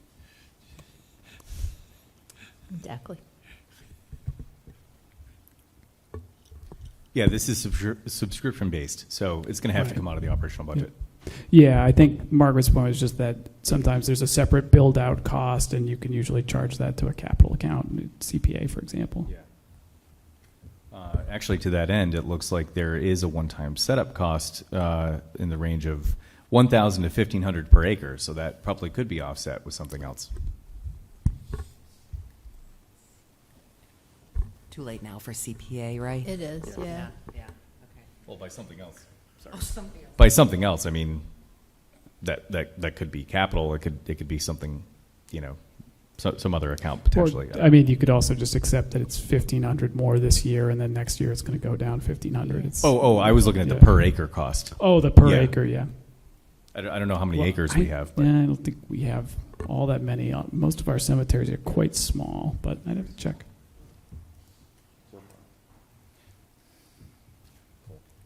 Also, this is something else. This is more a question. Are we now getting revenue from the electric vehicle chargers to offset the electricity expense? Yeah, so specifically with the Leary lot, for example, the level 2 chargers really don't pay for themselves, but the level 3s actually subsidize those level 2s because the rates are set properly and they do get a lot of use. It's a challenge we're kind of aware of. The level 2 chargers just don't get used as much. They're really kind of set up for employees of businesses to use them, given the amount of time spent charging, and that hasn't clicked just yet. Yep. But the library level 2 chargers are higher speed level 2 chargers, and they're actually like 44 to 45 miles range per hour, as opposed to 22, which is what we have out in many locations through town. It's double. What about the ones right? Yeah, here and It seems And like live. there's very rarely somebody plugged into those, yeah. but whatever.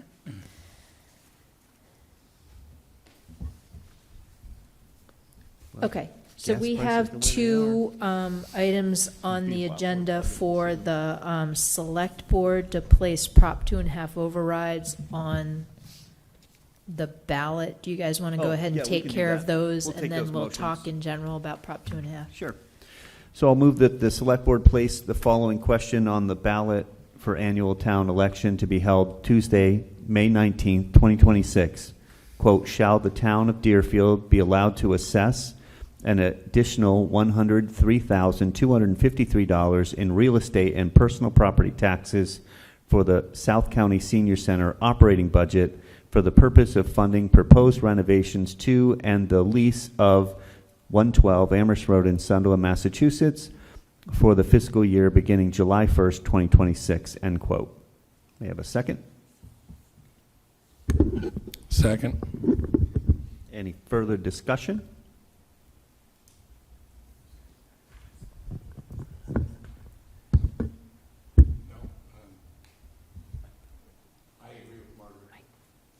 I agree with Margaret's sentiment that we should let the citizens vote on this question, and it seems logical to give them the option to do an override to fund this particular effort. I agree with both of you. This has got to be put before the people so that they can make the decision on this. All those in favor? Blake Gilmore, aye. Tim Hilchey, aye. Trevor McDaniel, aye. And then secondly, I move that... Can you take a question on that? Oh, sure I can. At the meeting, What meeting? Which meeting? the town meeting, when they're going to vote on the Oh, override. yes, meeting coming up. Yep. You know, the option to me is you either go to the Sunderland property or you stay where you are, Correct. right? 112, yes, But exactly. that's not helping the senior center out, going to a new place. Can't It's we? not helping the senior center to go to Well, a new place? th- Why not? Suppose a lot of people say, no, Sunderland's too expensive. Correct. And maybe they might, I'm not saying, I'm not proposing that this is better than Sunderland, but, Oh, it would be Ma- better than Sunderland. Pardon? I mean, it would be better than 22 Amherst Road. Right. Yes. Yeah, for sure. but the override vote doesn't give that alternative. Correct. It's either where they are now or Right. 122. Well, I'm sure if we came here, there would need to be a debt exclusion vote to pay for the remodeling of this place. So that's down the road. That's next year's decision. If 112 doesn't pass and we don't go anywhere, we're going to have to come back and say, okay, well, 112 didn't work. We're still we're gonna at have to- we're gonna have 22 for now, for this year, because we're still in this. Okay. And then if we all decide, hey, this would be the next best option, and we think we'd all like to go here, I think there's some study to be done, some evaluation. So we're going to have to wait a year. Yeah, because we're not ready.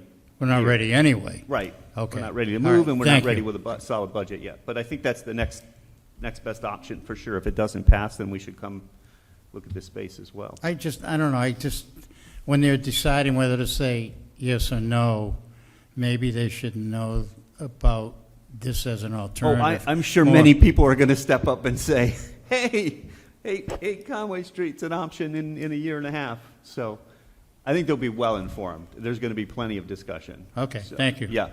Yep.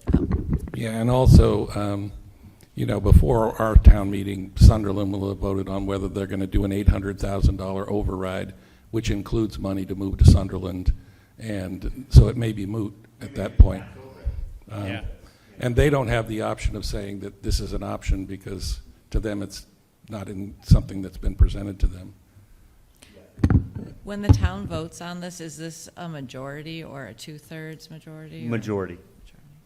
And then another majority for a ballot as well. So you'll have another ballot vote. So it could pass at town meeting like the sewer did, and then fail at the ballot measure too. And then the next item is I move that the select board place on the following question on the ballot for annual town election to be held on Tuesday, May 19th, 2026. Quote, shall the town of Deerfield be allowed to assess an additional $400,000 in real estate and personal property taxes for the South County Emergency Medical Service assessment to the town of Deerfield for the fiscal year beginning July 1st, 2026? Do I have a second? Second. Any discussion?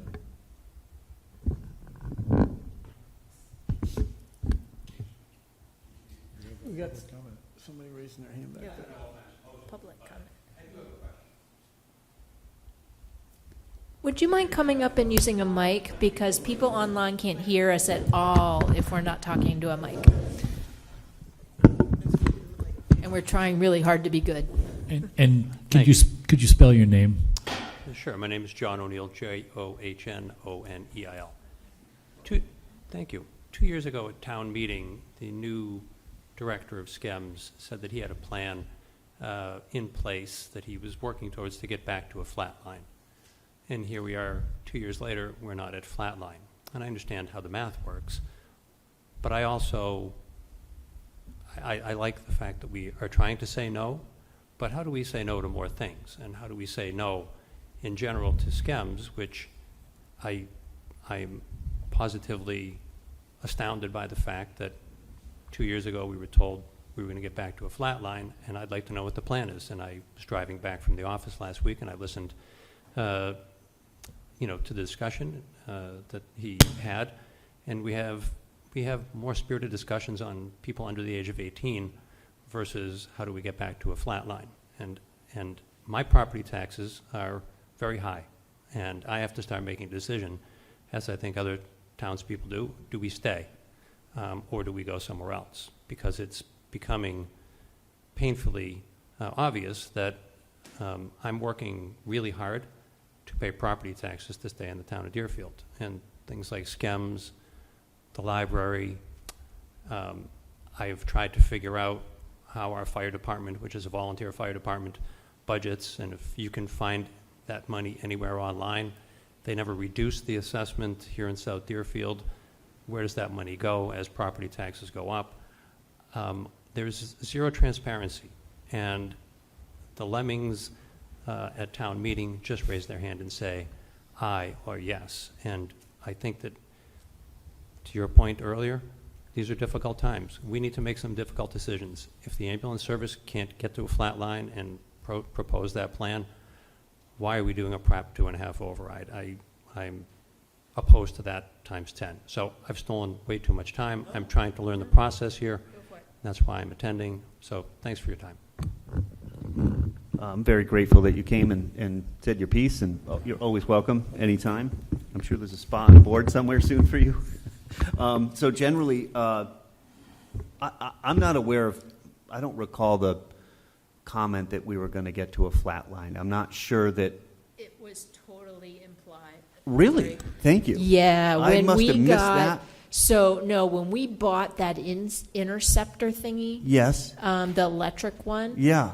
there was definitely discussion along the lines of we are working towards, it may not have been flatline, Yeah, but it may have been reduced. We are working towards reducing, and having this vehicle is going to reduce our budget and blah, blah, blah. Yeah. And then, The phrase "a profit center" was bandied about. Ah, yeah. well, I yeah. missed I mean, that. it was definitely sort of Oh, came implied. up in Okay. Yeah. So, well, I'll just address this one article to start with, regardless of that. So really what we're doing here is we have, since the South County EMS began about 10 years ago, even before that, but for the last 10, since its inception, we have funded it with free cash, meaning like our portion of the bill each year we put in as free cash, and it's not a smart way to finance. So we have done that for 10 years because we kind of wanted to see what amount I guess that was the collective decision of the boards to see, okay, what's this number going to be constantly? What are we going to get for retained earnings that we can put towards it? And we always seem to have to buy another ambulance, so it never really kind of gets to a flat line. The idea here is to move the money onto the budget and not try to fund it with free cash, because it's not the right thing to do as far as DOR. And really the idea is not to raise another $400,000 to pay for this. It's really just to get it on the books and not spend free cash on it. And the idea is that we would reduce how much we would have in free cash each year, or that money will go to capital that we have never have enough money for. We always find, like this year, we have no money after kind of budgeting to be able to buy a truck or do any of those kinds of things. We have a few things, but we're looking to find out ways to pave the roads, these kind of things. So I think the idea is to kind of transfer that money into our budget and not be relying on free cash anymore. But there is I'm not sure how you get to a minimum, like a no pay for ambulance service, especially 24-hour paramedic service, but we should be able to do better, Well, you can look at all of the budgets since the SCEMS was created, and there was never an anticipation that we were going to raise enough money from reimbursements from federal and state programs to pay for the entire service. And that's only been exacerbated by the fact that we are basically on a federal level and trickling down to the state, putting less money towards these kinds of programs, and the insurance companies are fighting for reimbursements for transports, et cetera. If you look back historically, the receipts have never exceeded 50% of the cost of delivering the service. So this $400,000 amount essentially is a reflection of the fact that structurally we've never considered this as part of the budget, and yet everyone thinks it's a primary public safety and healthcare service. So by bringing it into the budget, probably this was not the best year to do it, but maybe it truly reflects the cost of running the service. Between our 50% of the, I forget what the number is, I get confused with Senior Center and SCEMS. I think they might have a different percentage, but that would mean that the other towns, maybe they already have it in their budget, are paying 50% of that cost. And to Trevor's point, we have no idea whether we're going to have free cash on the level that we've had in the past. But if we move this into the budget, we know that we can pay for the portion of it that's not covered by insurance reimbursements and Medicare and Medicaid payments. Medicaid payments are really at risk.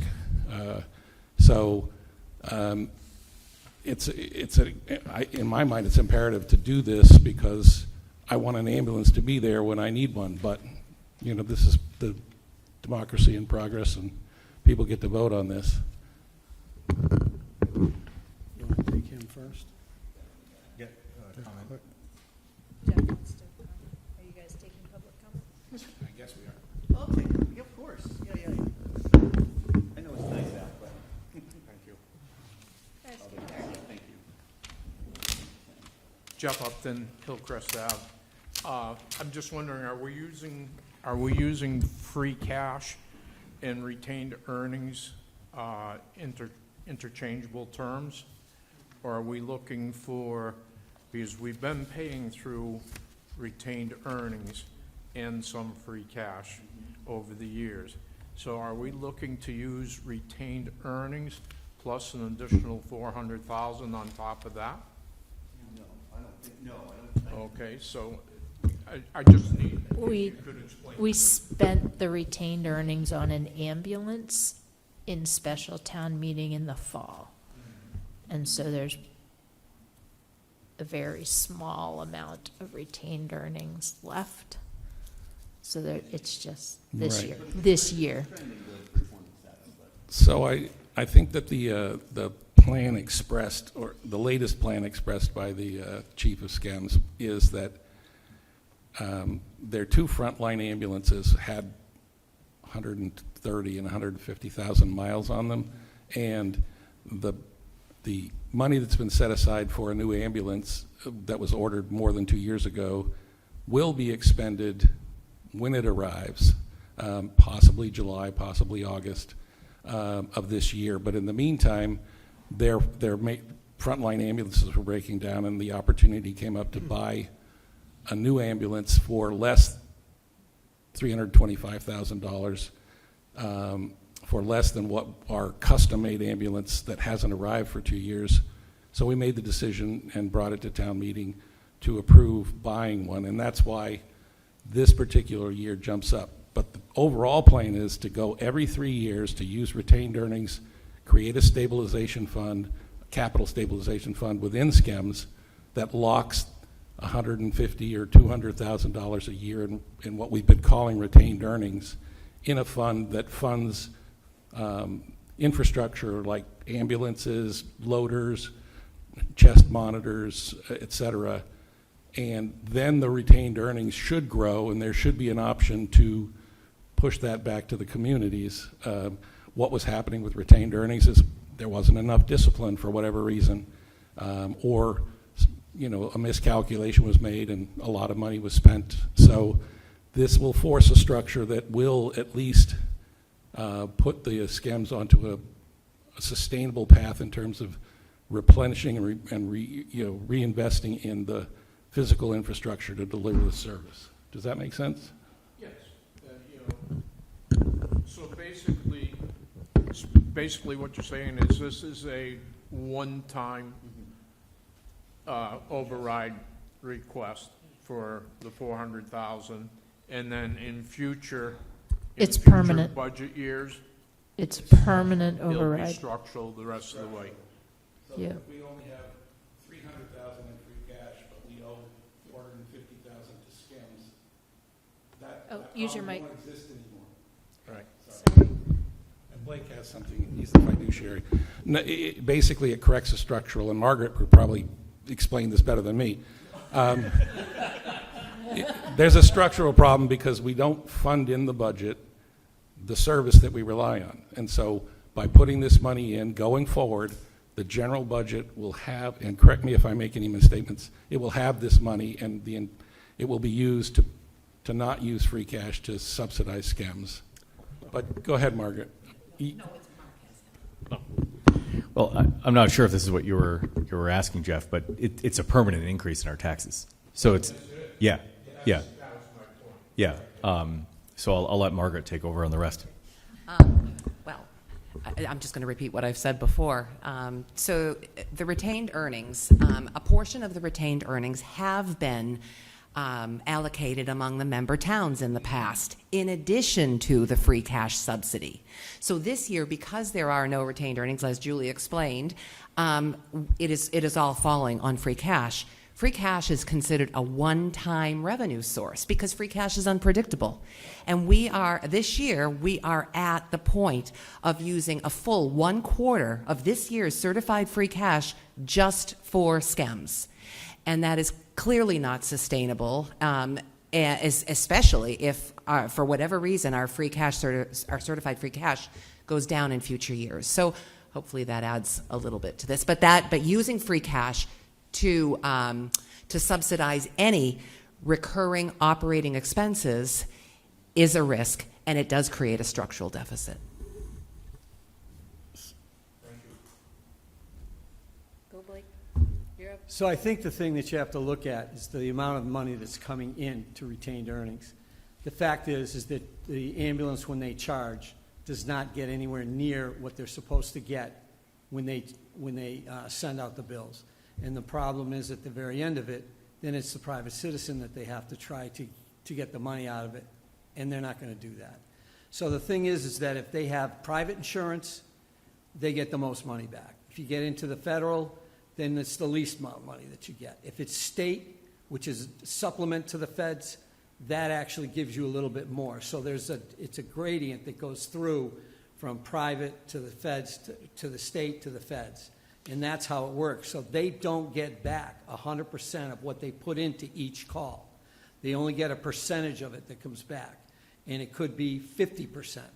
And it depends on, again, the situation and how much is being used. You get 2 ambulances on one scene, and you get paramedics as opposed to EMTs. There's a lot of variables that go into this. And that's why you don't get that. You'll never get to flatline.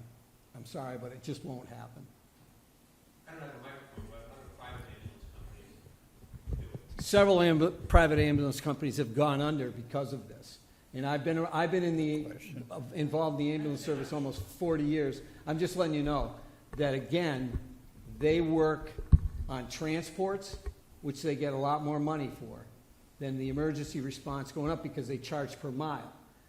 The town can't take an ambulance out of service and send it to Boston, or they could make more money.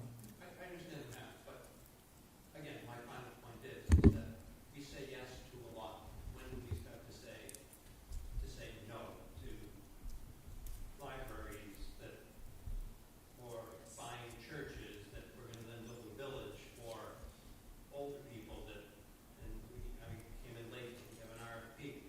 At some point, we have to get back to fiscal responsibility because we just can't keep asking people to pay thousands and thousands of dollars in overrides. Again, and I don't want to complain, but Frontier Regional High School had a $100,000 bogey last year that you put new lights in instead of giving it back to the taxpayers. That infuriates me. That's not their money, right? And we need to be better. We just need to be better. We just need to be better. And I'm precluded professionally from being a part of your solution, but I really wish that Because I was about to come ask you. Come to Actually, every can you, meeting. yeah, Please, you can take, yeah, this is helpful. Your comments are this is helpful. great, yeah. Yeah, and we welcome. Are you, very you're much. coming to town meeting, right? And you're going to say this at town meeting as well? Good. Nah. No, You'll no. find a lot of support. You are not alone. I think, I would just like to say, I understand that for sure. We haven't had a Prop 2.5 override in 30-something years.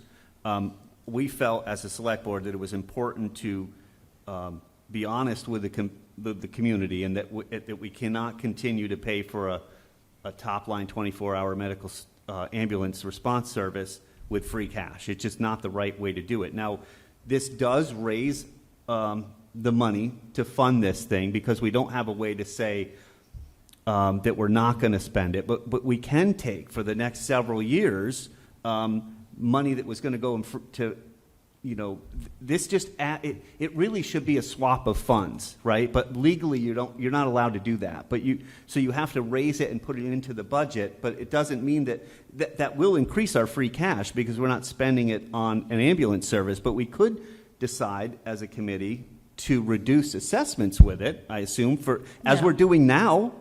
We're doing it now. Oh, assessments to SCEMS. Oh, Assessments to SCEMS. okay, I'm with you Correct. now. All So right. just because Change the assessments on it shouldn't really be increasing the tax base, the retained earnings. Yes. SCEMS, not free cash in the general fund. You wouldn't be using free cash to reduce the assessments. You'd be using SCEMS retained earnings. Gotcha. Well, what are we doing now? Microphone. Aren't we now? Oh, sorry. Yeah, you've got one there. I'm sorry, I don't want to. I'm sorry. No, I need your help understanding because we're doing this now. We're funding the whole system with free cash. Every part of Deerfield's budget for SCEMS is all free cash. Mm-hmm. So cannot, even though we're putting it in the budget, is there a way to kind of still reduce our assessments to the town using free cash? For the next few years? I just don't want it to No. continue. If you pass the Prop 2.5 override, everybody's taxes are going up. Yeah. I mean, bottom line. With respect to the retained earnings, the chief has requested or is going to request a capital stabilization fund. Correct. So my concern with that, I think it's an excellent idea to save for an ambulance. They're Right. very, very costly. They are. But at the same time, a portion of those retained earnings should be set aside to offset the town's assessments. Correct. Yeah. And the other thing is that I'm much more comfortable using free cash to pay for an ambulance than to pay for the, Sure. That's a capital thing. Way better. Right. So I would rather have retained earnings be used maybe for some small amount of capital stabilization, but that should be used for Deerfield's portion. All three towns, yeah. I know we can't fully, but when it comes to buying the ambulances and stuff, if That like would- to Julie's point, if We'll we have do to. this, our taxes are going up permanently, and I would like to take the money instead of just raising the ceiling again and finding other places to spend money. I would love to take that free cash that we otherwise would have spent, Right. turn right back around and put it into capital. Exactly. So that way we don't have to increase taxes the maximum amount each year. I don't know Bingo. if with Ozempic, if we're going to be able to do that. Over the next couple of years, we're probably Right. going to see GLP-1s continue to increase 20%. Our budget's our spending on premiums 20%. But I don't want to turn around and start adding hours to Correct. random committees and stuff. Correct. I would like to take the money that we are going to, the breathing that we're going to have in the free cash and turn it right back around and pop it into the capital stabilization fund, so that way we can fund our ambulances out of that. Exactly And also, right. we do need to be way better at, socking money away for these ambulances, because we were in a position before, these two ambulance purchases, and it was good that we did it. Don't get me wrong. Yeah. We were in position to get absolutely whacked with two ambulance, replacements, had we not done this. So, Right. I hope we never have to do this again. I know there's amnesia, when we go from one group of, committees, finance, select board, from one year to the next. It's only a matter of time before everyone forgets all this. It'll be lost of time. But I really do hope that, we start putting more money aside in capital for SCEMS, so that way our has taxpayers don't get murdered. It has to be. Okay, so here deal. Jim has his hand up, he's going to talk, then we're going to stop talking about this. You guys are going to vote your thing because it's all going to come back. We're going to go through all the warrant articles, okay? So Jim, go ahead, Okay. and then, So I just wanted to clarify, when SCEMS needs a new ambulance right now, it's paid for essentially out of free cash because we are coming up with subsidizing them. If they do retained earnings as a stabilization fund, will that be enough for them to pay for ambulances in-house, so to speak, or will the towns still need to kick in some of their free cash for new hardware? I'm going to take 30 seconds to try and answer that, and then we'll do what Julie suggested. So if there are $400,000 in retained earnings at SCEMS every year, and $200,000 of that is put into a capital stabilization fund within SCEMS or within our own budget, there's $200,000 of retained earnings that could be returned to the towns to help offset the service. What has been happening, and two things happened. One, we bought an ambulance out of cycle because we never could get to Sure. establishing the purchasing cycle. One-time thing, fine. Yeah. We'll- So going moving forward, if we approve this, it will go in, it'll be built into our levy. Everybody here will have or whoever succeeds us will be responsible for applying that money correctly. But if the capital stabilization exists in SCEMS, then the money will be there for infrastructure. Or if it's done here, probably easier to keep it in SCEMS and make sure that it gets spent on SCEMS things and bring it into the general budget. But the structural defect is this $400,000 that we're asking people to authorize. So 3 years from now, if you put $200,000 away, that's $600,000.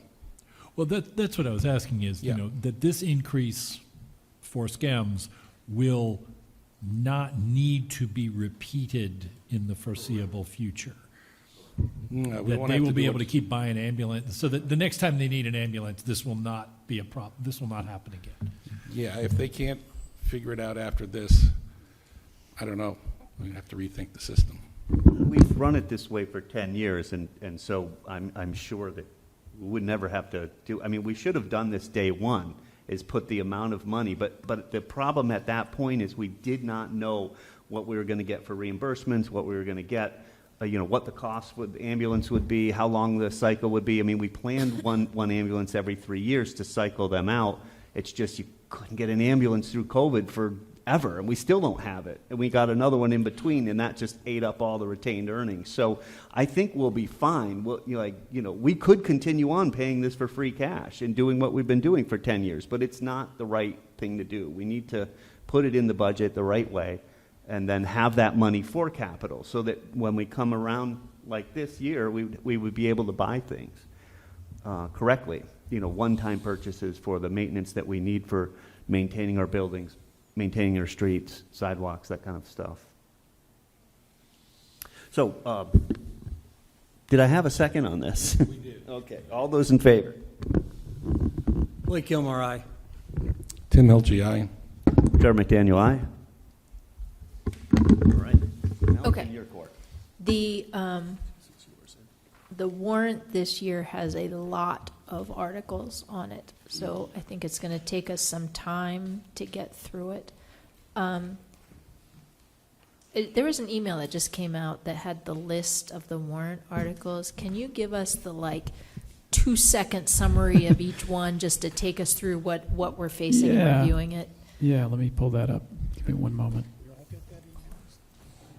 If you sign up online for, I don't know, I signed up with the town for them to send me a million And Jim, I emails, just and sent it was you a one copy of those motions. I can find it and forward it to everybody. Forward it? Yeah. Yeah. It's just a list. Yeah, and it's also on, I think, the news items on the website, so if you check it out there. So yeah, real quick, we have our usual batch of pro forma articles, okaying the town report, elected official compensation, acknowledging all the gifts from the nonprofits, acceptance of grants, and giving the select board and the assessors 5-year contracting authority. So those are all things we do every year, essentially boilerplate. Free cash transfers, transferring $100,000 to the reserve fund, dealing with our OPEB liability trust fund, and then also vocational education. I would just note on that one, usually the week after school vacation, which is next week, we have some sense of how many Smith Folk students we're going to have, and so we get an idea of what that number should be. Other budget articles, we have our revolving fund cap, our snow and ice shortfall, which I think we just talked about being about $110,000 this year. The big one, omnibus budget. And then following that, we have the senior center override question that was just voted, and then the senior center 20-year lease authorization. So essentially the select board, it needs to be able to lease for a longer period of time than is allowed in MGL without further approval from town meeting. Moving on to enterprise funds, SCEMS enterprise fund will be voted as is, and then the override question is after that. And then after that, we have the establishment of the capital stabilization account for SCEMS, followed by the sewer enterprise fund.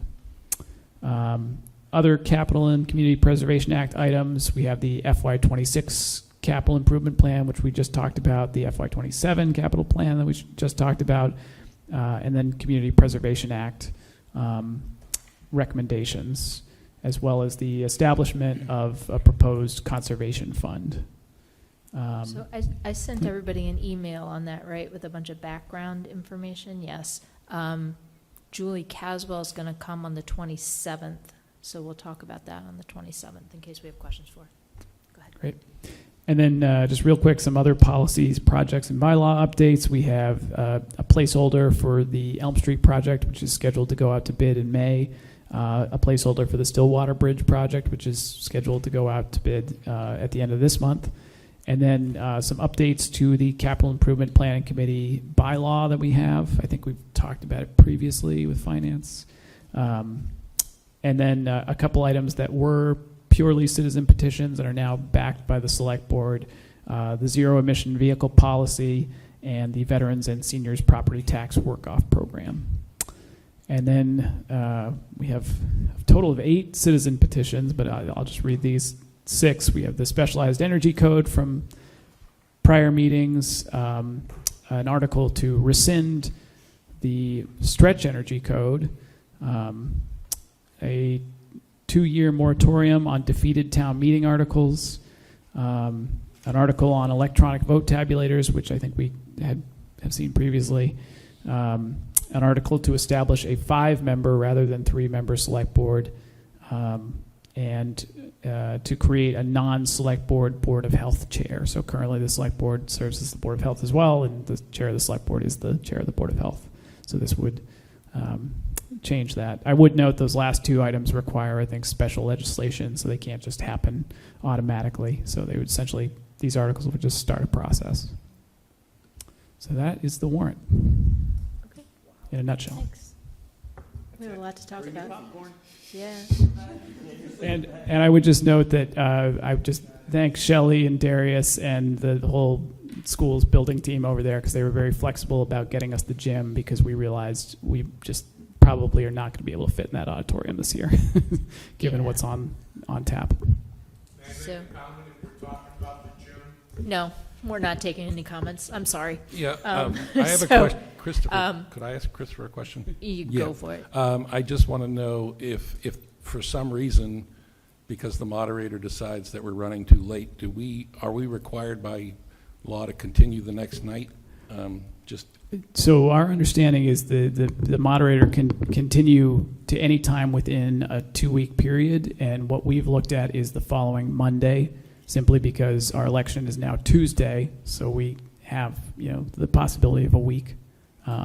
So we reached out to the schools. Jim is available that following Monday, the 18th, as well. So if we have to go there, we are prepared. Okay. Okay. All right. That's it. We're meeting next Wednesday at, what are you pointing at? 6 p.m. Did you have a question? Oh, do you have a question? Yeah. Thank you. Okay. I'm done. I'm exhausted. I'm sorry. Is anybody else done? We are meeting we just picked the day, next Wednesday, 6 p.m., and then the following Monday, and I hope that we can get through all the warrant articles in that time. Motion to adjourn? Oh, hang on. Yeah. John? I would like to, I'm concerned about the highways. And I know we're in the budget. Is there any mention of what we're going to spend to get the roads back into the condition they should be? No, I just don't know. Is Matt planning on using Chapter 90? Will Chapter 90 money suffice? Is my question. For now, And if it'll it's have not to. going to suffice, what are we going to do? My 2 cents is that, yes, I know he has plans already for paving this year. And it has to suffice right now until we have money. Like, we just don't have any other money. Where else are you gonna, I don't want to just raise taxes again. I'm not proposing that or I mentioning think it. we've heard that's That's not the really other popular at the alternative. moment. Yeah. So right now it's Chapter 90 money, It and is that's Chapter it. 90, yeah. Okay. And the state has been adding to it, so it is better than it has been, but it's never enough. But Okay. but I think we've got some good plans, and he's got the asset management plan for Right. the road. So I'm anxious to hear that. I think he's got Yeah, part of it, me but we too. haven't really heard a full report on it yet. So I think we'd all like to hear that soon. Thank you. Yep. Anybody else have anything they want to talk about? Motion to adjourn? Jinx. Do we have a second? All those in favor? All right. Motion to adjourn. Second? All those in favor? Blake Gilmore, aye. Tim Hilchey, aye. Trevor McDaniel, aye. Thank you all very much.